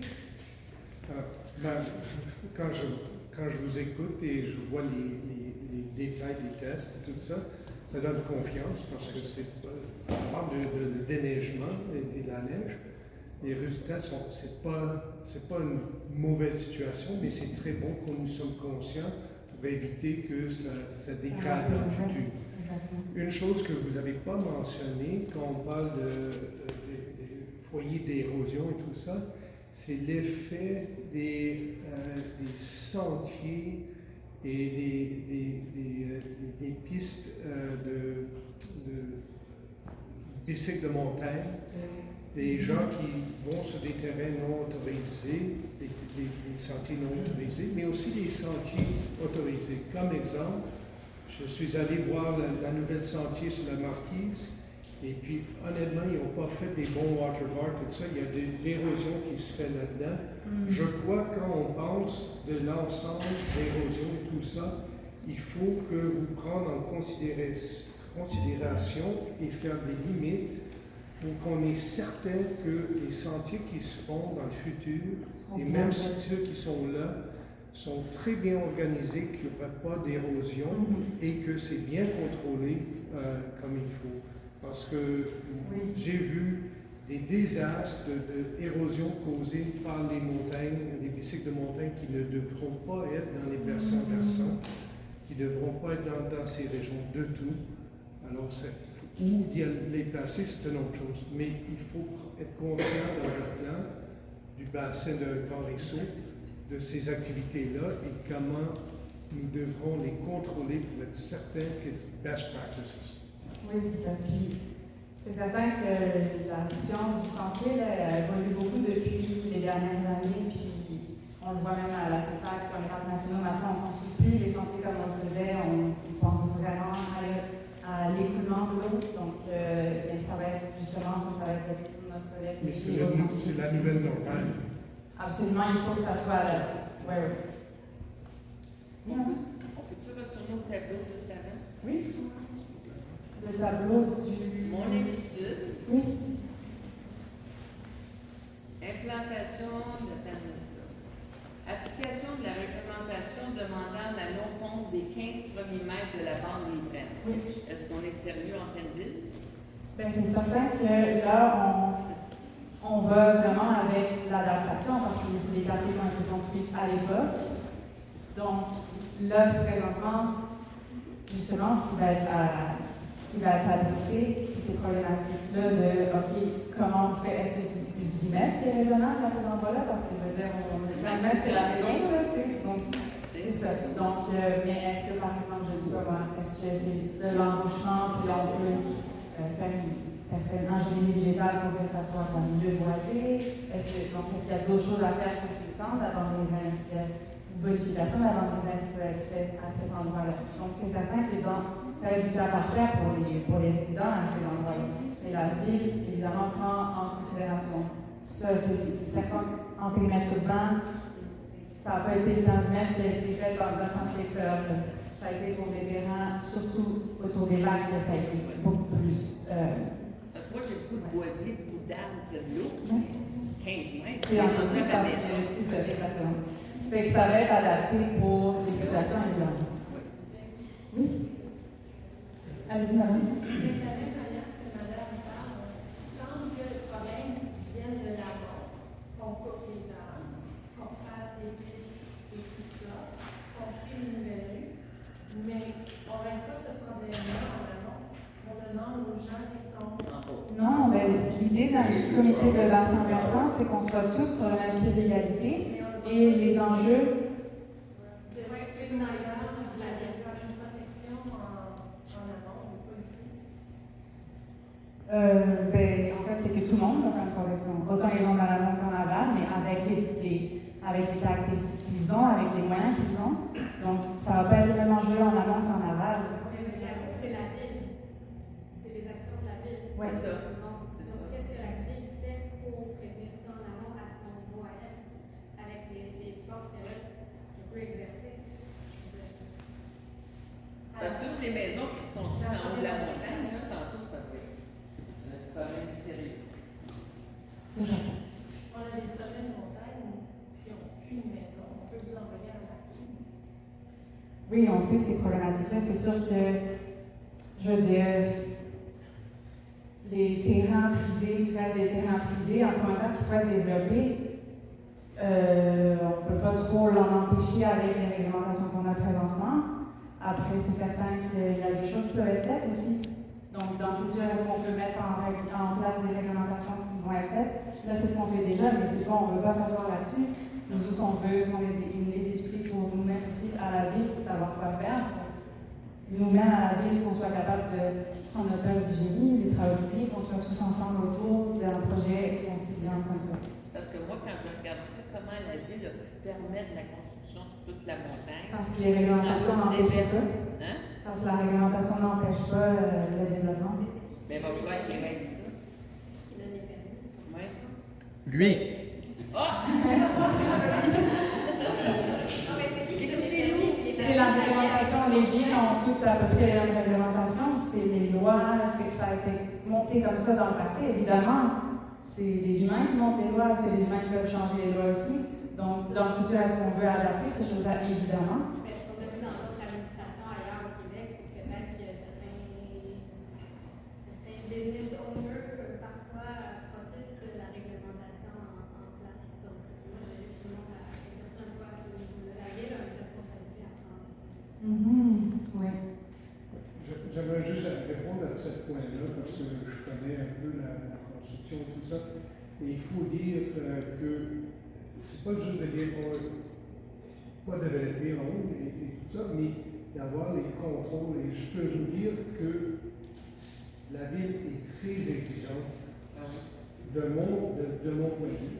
Ils sont très exigeants maintenant. Ce n'était pas toujours le cas, mais de plus en plus, concernant le soutien des eaux pluviales, tout ça. C'est pas comme c'est juste un free-for-all au Wild West, ça, c'est vraiment. S'il y a de développement, il faut qu'il y ait des contraintes là-dessus et des bonnes conditions. La même chose que quand je parle des sentiers, il faut les contrôler, tout ça, c'est la même chose. S'il y aura du développement, il faut être certain qu'on n'ajoute pas à des problèmes au Mexique. Donc, la question pour monsieur qui émet les permis? Non? C'est pas le concept. Non, mais je dis la question, est-ce qu'il y a des règlements sévères, plus sévères maintenant? OK. Les règlements au fur et à mesure. Et le 15 ans, c'était pas la même réglementation qu'aujourd'hui. On est plus sévère. OK, fait que dans notre temps que c'est suivi. Mais au-delà du règlement, il y a aussi la mesure de contrôle après. Est-ce que c'est surveillé? Est-ce qu'il y a des pénalités qui sont données quand c'est pas fait de façon réglementaire? Parce que ça, c'est l'autre pendant la chose. Des inspecteurs, des conducteurs assez, peut-être pas. C'est des spécialistes pour donner des tickets. On a un inspecteur technicien en environnement qui, lui, maintenant qu'on est sur les environnements ingénieurs ensemble, on a beaucoup plus de collaboration. Des CION aussi, des services. Donc, moi, je vois mes collègues qui se parlent par rapport à des chantiers. Mon collègue, lui, vient tout le temps regarder les barrières sédiments. Donc, c'est sûr qu'il y a encore des choses qui sont. C'est parce que là, on va avoir des inspecteurs sur nos terrains à nous dire quelle quantité de terrain on peut utiliser pour nos propres fins de loisirs puis de vie personnelle. Ils sont où ces inspecteurs-là quand c'est le temps d'aller vérifier si les choses ont été faites de façon conforme? Ils sont des tout bords, tout côté, là, parce que justement, on en a un pour couvrir tout le territoire. Donc, c'est. Chez nous, cogner à nos portes individuellement, il va éviter, je veux dire, il y a quelque chose d'un peu absurde. Parce que s'il y a des coûts liés à ça, il va falloir qu'on fasse pour les berges. S'il y a des coûts de subvention de la ville, nous autres, on paye non, c'est pas encore les actions là, qui vont être mises en place. Il faudrait que ça soit partagé avec les autres qui restent en haut aussi. Que leur eau sert au ruisseau, là, qui tombe dans le ruisseau, pas juste nous autres. Pourquoi nous autres, il faut tous? Pourquoi les autres ne partagent pas en haut? C'est certain que ça coûte chez nous. On veut que tout le monde puisse faire son petit bout de chemin à lui-même avec je veux dire, les moyens qu'il possède. Évidemment que les gros promoteurs, c'est sûr que ça a, au niveau des impacts, des très gros impacts, comparativement à une bande riveraine, mais bon. Mais il ne faut pas négliger les petits impacts aussi. Donc, c'est sûr que c'est l'ensemble de mesures qui va faire que les choses. Mais est-ce que c'est complexe? Oui. Est-ce que ça veut dire qu'on ne devrait pas regarder les bandes riveraines? Je pense que pas.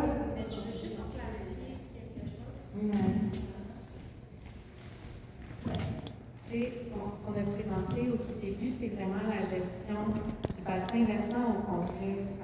Le bassin versant, ça comprend les gens qui sont en amont. S'il y a des acteurs dans l'immobilier qui sont des acteurs du bassin versant, c'est certain qu'on peut essayer d'aller les chercher, de les inclure dans le comité, puis de travailler avec eux.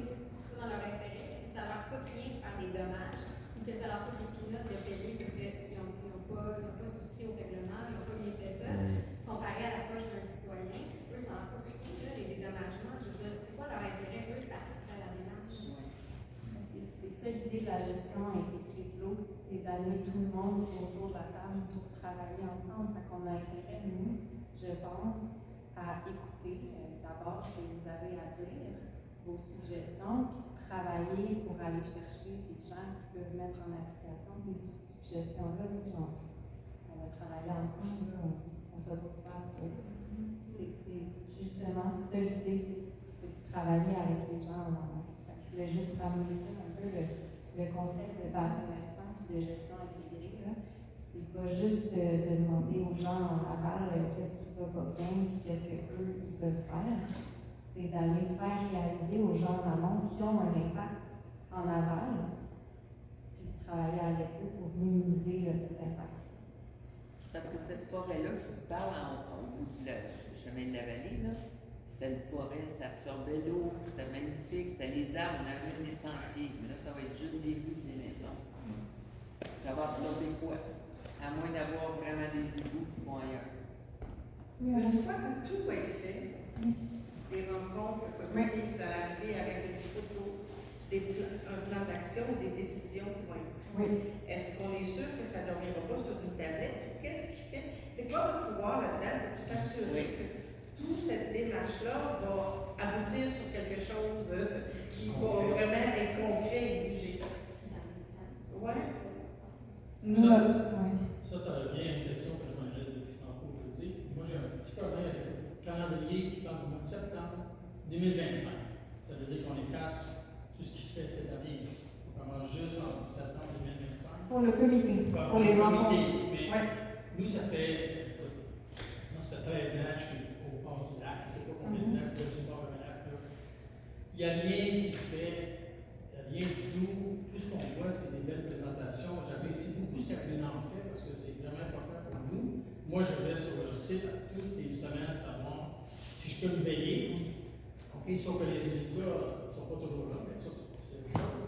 Je comprends pourquoi. Vous faites un excellent travail. Mais maintenant, vous nous demandez de faire, vous ne nous avez pas demandé de faire des efforts. Moi, je suis prêt à en mettre et faire beaucoup d'efforts. Mais on ne parle pas trop d'écologie, on parle. Pour moi, ça, c'est des actions de la ville. C'est parfait. J'ai rien contre la construction, la nouvelle construction.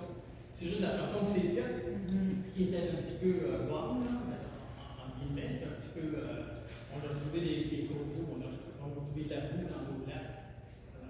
C'est incroyable la boue qu'on a trouvé, juste à cause de la construction. Tu sais, c'est bon. C'est très payé à quelque part, mais à un moment donné, il faut arrêter. Il faut dire, OK, là, c'est ça qu'on fait. On veut sauver notre lac. Moi, j'ai un petit lac, là, je veux le sauver. Je ne veux pas qu'il soit vieillissant, je veux avoir des choses immédiates. Qu'est-ce que je fais cette année? Là, le printemps est là, l'eau est belle, c'est bien. Parce qu'on paye tout le temps nos taxes. On les paye les taxes. On paye les taxes. Et d'ailleurs, on monte juste l'année, a augmenté 50 000 $. Oui, exact. Pourquoi? Parce que c'est un lac. C'est un lac de prenons en soin. Parce que je ne sais pas pourquoi je payerais l'augmentation de 50 000 $ sur mon terrain, moins la vente des graines de grain, où j'ai une perte de jouissance, que je ne peux pas utiliser pour un cabanon balançoire avec mes petits-enfants. Je ne veux pas vous faire de ça. Mais moi, j'avais un bel arbre, je me balançais.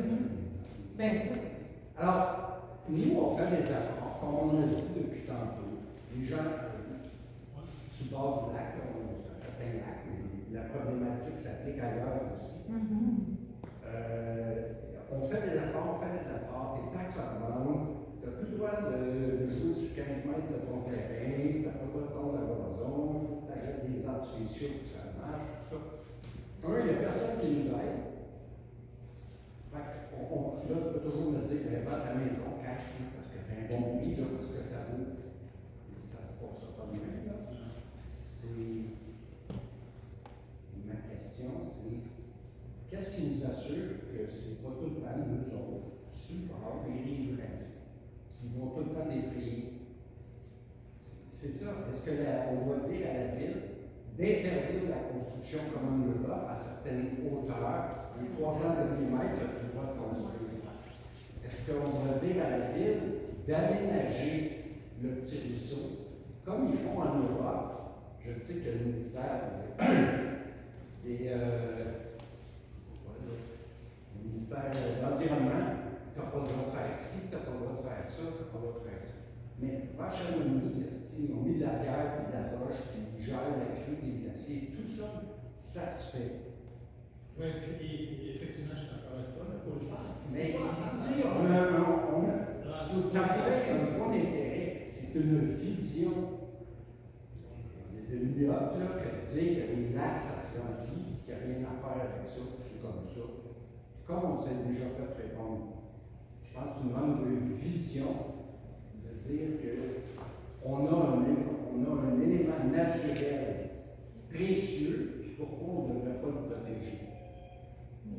Ça, c'est un message à la ville, c'est pas juste toi, c'est l'autre avant, c'est l'autre avant. Son père, c'est battu pendant 40 ans. Je pense qu'on s'éloigne du sujet en question, pour commencer, parce que vous avez une problématique de lac Alouette, on vous en rencontre souvent. Les réponses qu'on vous a données, ce n'est pas les réponses que vous vouliez entendre. On vous a parlé de problèmes de sédiments, de vieillissement du lac. Vous ne voulez pas entendre ça, mais c'est la réalité. Si vous voulez l'entendre encore, si vous voulez un cours complet sur le lac Alouette, Mme Voss est prête à vous en donner, mais ce qu'elle vous dit, vous ne voulez pas l'entendre. Non, mais c'est... On va passer à la question de... Oui, on s'écarte vraiment du sujet. Je pense qu'on va arrêter la discussion, parce que si vous voulez une rencontre avec les gens de l'environnement, appelez-les, puis c'est pas... Je ne pense pas que ça soit le mieux ce soir pour régler le problème du lac. Puis aussi, de siéger sur le comité, ça va permettre, si justement on veut entreprendre certaines solutions, certaines ingénieries qu'on parlait, là, vous parlez de Chamonix, tout ça, il y a des choses vraiment plus écologiques qui se font, mais avec les mêmes résultats de stabilisation. Donc, il faut voir aussi je veux dire, les technologies évoluent, les technologies par la nature évoluent aussi. Donc, c'est à tout ça qu'il faut penser aussi pour ne pas répéter les mêmes erreurs que dans le passé, la linéarisation des cours d'eau. Je veux dire, on pourrait parler de géomorphologie fluviale, mais ça me ferait vraiment plaisir d'échanger puis d'expliquer. J'avais une question, monsieur, ensuite. Oui, ben, moi, j'ai une question sur les égouts et l'obligation de remplacer les fosses septiques et tout. Là. Mon monsieur dame qui est ici sont nos voisins. Il y a juste une maison entre chez eux et chez nous. Eux et le voisin d'entre chez nous et chez eux, tous les deux, sont branchés aux égouts. Nous, non. Et on n'a pas le droit de nous brancher aux égouts, mais on se trouve dans l'obligation de remplacer notre fosse septique. Mais si le but final est d'améliorer la santé de l'eau, est-ce qu'on ne devrait pas juste brancher tous les voisins après le réseau des égouts et de construire une usine qui est capable de... Ben, c'est certain que, puis vous l'avez mentionné en fin de... Oui, c'est ça, on se connaît déjà depuis l'autre soirée. Là. Oui, c'est ça. Donc, c'est ça, je me souviens de votre message. Mais oui, donc, c'est ça, c'est qu'il y a comme des problématiques avec la station d'épuration des égouts présentement qui est comme à saturation. Mais les installations septiques, justement, permettent maintenant, avec les normes techniques qu'on a, une très bonne qualité d'eau à sortie de ces installations septiques-là. Donc, je dirais que les installations septiques font aussi partie de cette solution-là. Oui, il y en a des défaillants, des vieux qui polluent, mais les nouvelles sont très, très conformes et justement même sont adaptées pour une bonne gestion de l'eau. Donc, c'est sûr que là, on a des problématiques de surveillance dans la rivière du Nord, donc les égouts, oui, mais les installations septiques, quand elles sont bonnes, font aussi partie de la solution en termes de quantité d'eau qui va être amenée, tout ça. Donc, c'est certain que c'est un gros coût à payer pour ces propriétaires-là, pour vous. Et c'est d'ailleurs pour ça, vous savez, l'éco-prêt qui a été mis en place spécialement pour ces propriétaires-là par la ville. Il n'y a pas d'autre prêt qui est mis de l'avant comme ça pour aucune autre travaux de réparation. Donc, c'est nouveau pour CIAV, pour les villes de faire ça, l'éco-prêt. J'ai deux points juste à soulever parce que je crois que c'est important. C'est qu'il faut qu'on prenne connaissance que ce n'est pas juste une question des effets humains. Même les lacs qui sont à l'extérieur du bassin, qui sont en amont, souffrent de l'eutrophication. C'est qu'en réalité, ce sont tous des lacs très, très, très vieux, excusez-moi mon français, mais c'est une réalité il faut prendre connaissance de cette réalité, il y a des faits. Deuxième chose, c'est que quand on parle des lacs qui étaient créés et de la situation dans le bassin des Grands Ruisseaux, comme à l'Alouette, tout ça, il faut souvenir, et moi je me souviens parce que j'étais élevé ici, que dans le temps, que maintenant il y a les roulottes chez Trudeau et tout ça, c'était un lac, c'était le lac Pagé dans le temps. C'était un lac qui s'était rempli avec beaucoup de matériaux.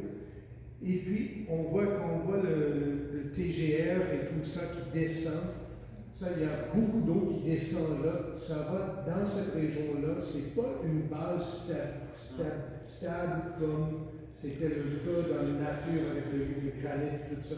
C'était du remplissage. Alors, c'est très fort possible que la volume d'eau qui passe, qui descend, qui va tout proche de là, il y aurait peut-être une autre raison qui donne à tout ça. Et il faut avoir l'historique de la situation. Moi, je veux savoir où on peut s'informer à la ville, à savoir si ça va être des égouts dans la montagne qui vont aller une usine de filtration. Probablement plus. Est-ce que vous êtes au courant? Si ça va être des égouts qui vont aller une usine de filtration dans la montagne, ou c'est encore des égouts? Oui, poser la question au service du génie normalement, c'est eux. À la ville? Oui. Donc, je pensais peut-être que c'est lié. Vous pouvez poser la question à la ville, vous serez redirigé vers le service du génie localement. Dans le cadre des travaux du comité, en sachant l'objectif, c'est de faire des travaux sur le système qu'on voit avec l'écran et non pas juste sur où par segment l'eau circule. Est-ce qu'il y a des endroits où est-ce qu'il y a des décisions qui ne peuvent pas être prises dans mon sens? Si je voulais m'impliquer justement parce que j'habite autour du lac Alouette, mais qu'on ne peut pas avoir de gain autour du lac Alouette parce qu'il y a une faible nombre de devoirs du côté de la ville, est-ce que ça vaut la peine de s'impliquer, sachant que globalement, on a l'intérêt aussi de l'ensemble du grand bassin. Mais, je veux dire, c'est ça, c'est un système, je veux dire, s'il y a des endroits où est-ce qu'il y a des fins de non-recevoir, est-ce qu'on les connaît déjà? Si oui, est-ce qu'on est tous d'accord avec ça? Est-ce que c'est... Là, pour l'instant, ceux qui sont concernés ont été rencontrés, ont été informés. Je veux dire, il y a des choses qui ont été nommées aussi suite à certains conseils qui ont eu lieu. Mais bon, on a une démarche globale. Est-ce qu'on va pouvoir prendre des décisions globales et particulières ou il y a des niveaux? Il va y avoir des niveaux, c'est certain, d'action, comme je disais, court, moyen terme, mais aussi à l'ensemble du bassin versant, comme qui s'applique à tous les résidents, par exemple, ou avec des points précis parce qu'il y a des zones névralgiques où il y a des émanations, par exemple, de polluants, que ce soit coliformes fécaux, conductivité, bref. Ça, c'est vraiment à la fin, quand le diagnostic va être fini, qu'on va être capable d'avoir, OK, là, nos enjeux sont tous là, c'est ça, nos enjeux. Qu'est-ce qu'on peut faire? Est-ce qu'il y a des endroits, bon, c'est moins possible parce que c'est ça, les maisons sont trop proches. Mais c'est ça. Comme Mélanie disait, on veut des solutions que tout le monde va prendre en considération, mais aussi que ceux qui sont les premiers responsables, par exemple la ville, les acteurs économiques, nous, on va se pencher sur nos bobos à nous qu'on peut faire dans l'instant. Donc, l'idée, c'est que tout le monde, c'est ça, comme je dis depuis tantôt, là, que tout le monde se dise, OK, ça, je sens que c'est ma responsabilité, puis je vais le faire parce que je sais que la personne à côté de moi, elle a pris sa responsabilité aussi. Parce que sinon, tout le monde va dire comme, non, toi tu fais ça, non, moi je fais ça, non, moi je fais pas parce que toi tu fais pas. Fait que, c'est comme tout le monde se renvoie à la balle, puis au final, ça désengage les gens.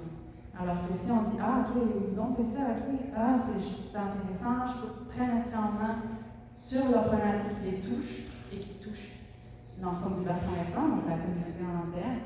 Et finalement, c'est un petit peu, qu'est-ce que je peux faire pour améliorer finalement la situation globalement. Moi, à ma petite échelle, quelle est ma pierre à l'édifice que je peux amener? Est-ce qu'elle est petite? Est-ce qu'elle est plus grosse? Est-ce que je veux? Je veux dire, ça va être le choix de chaque citoyenne, juste au sens large, on s'entend. Oui, mais de chaque acteur. Mais que je sais que dans ma cour, il n'y aura pas de changement. Je vais m'impliquer comme tout le monde au sens du devoir citoyen. Oui.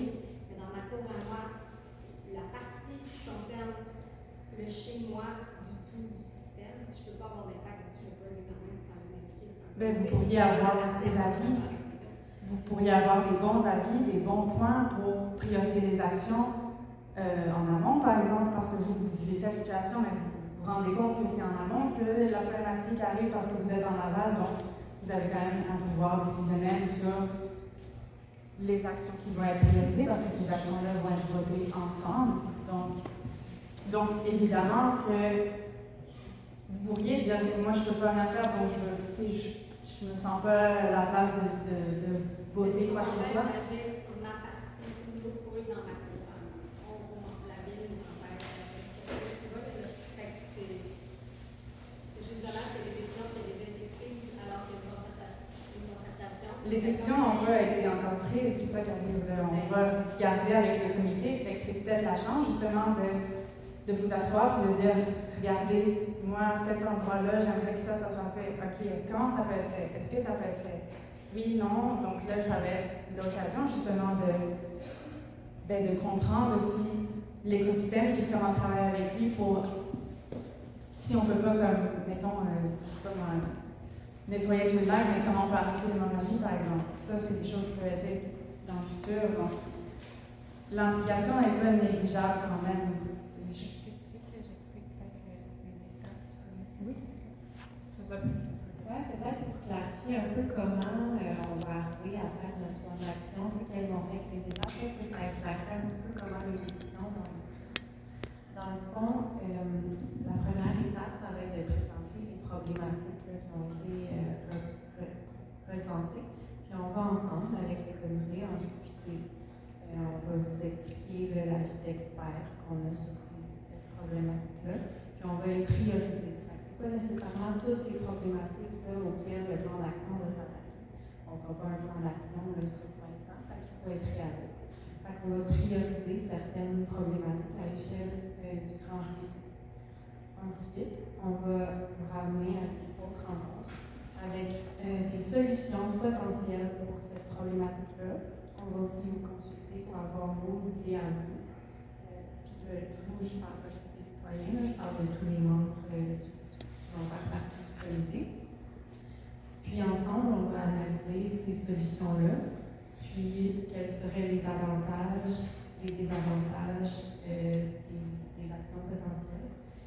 Puis on va en faire une première sélection.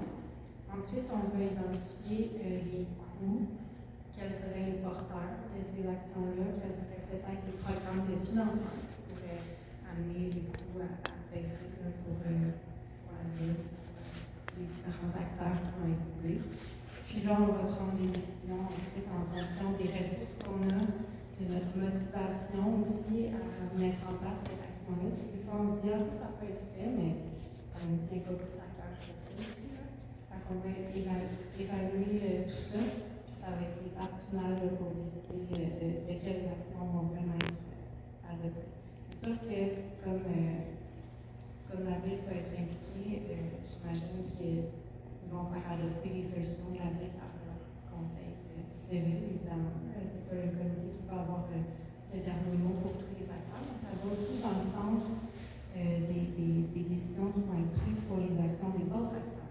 Si les autres acteurs ne peuvent pas faire cette action-là, ça ne sera pas priorisé, ça ne sera pas mis au plan d'action. On ne va pas forcer personne, c'est vraiment de la concertation.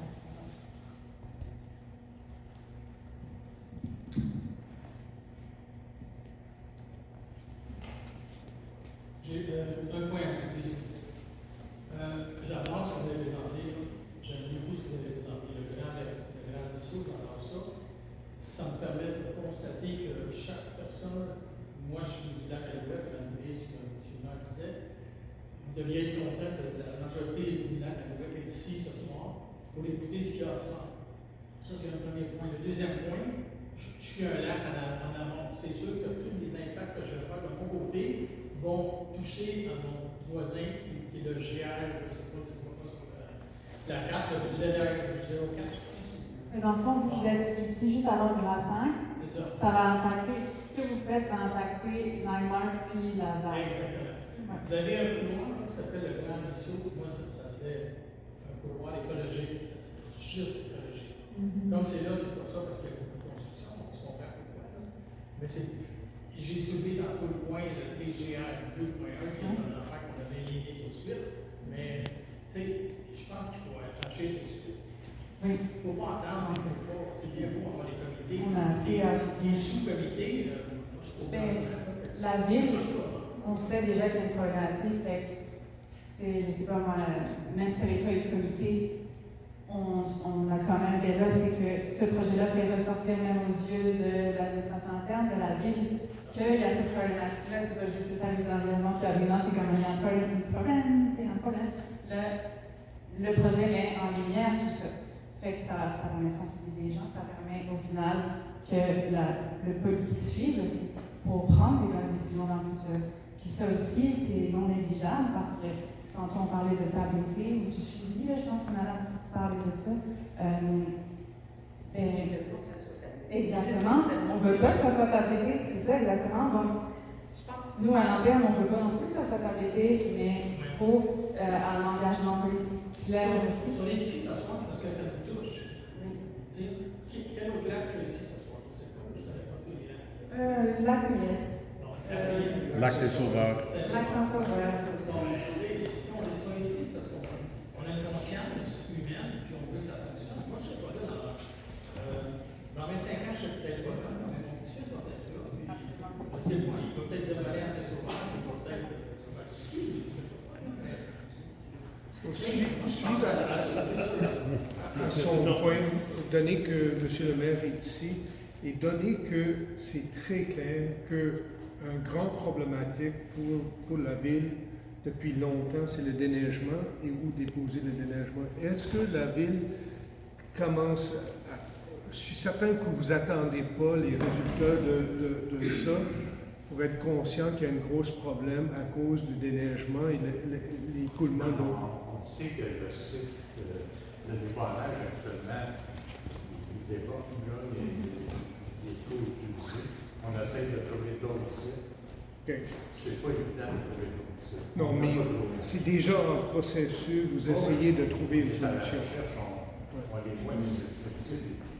Juste, je vais parler juste 2 petites minutes de la pertinence de faire une rencontre comme ça. C'est le service de l'environnement, puis nous qui avons décidé de faire cette étude-là, d'avoir des rencontres comme ça. Ce n'est pas des rencontres politiques là, ce soir, c'est des rencontres d'information, des rencontres que vous avez à donner votre avis. C'est pour ça qu'il y a des comités qui vont être formés, qu'on vous invite à y adhérer, à les former, ces comités-là, à les faire vivre. Et nous, après ça, un coup que ça va être fini, ça va être déposé aux commissions, ça va être déposé au conseil municipal. Si on ne voudrait pas l'écouter, si on ne voudrait pas en faire, on n'aurait pas payé pour faire des choses comme ça. Si on est conscient de ça, on veut l'écouter. C'est pas parler de tableté tantôt. Non, c'est une question que vous posez. Et si vous posez une question, ça veut dire que vous avez un doute. C'est parce qu'on regarde le gouvernement en général, pas ici, là, mais en général, j'ai travaillé au gouvernement longtemps. C'était juste une inquiétude et on m'a rassuré. C'est juste ça. Il faut poser la question. Je voudrais juste dire que c'est pas négatif comme rencontre, je pense que c'est positif, mais il faut le prendre positif. Mais si on est là, c'est parce qu'on sait que ça va être positif. Je comprends. Que ça soit positif. Mais dans le cas de déneigement, il faut dire, encore j'ai l'historique, c'est beaucoup, même si c'est mauvais aujourd'hui, c'est beaucoup mieux que c'était, parce qu'avant, c'était tout déposé chez Desjardins au coin de Monté-Saint-Denis, tout rentrait dans le ruisseau, là, et ça descendait sans contrôle. Alors, la ville a déjà réagi un peu, mais il faut trouver quand même une meilleure solution. C'est ce qu'on cherche. C'est ça. Merci beaucoup. Là, j'ai plus de... On a plus vu. Je pense qu'on a tous vu, mais merci beaucoup en tout cas d'être venu. Merci pour vos commentaires.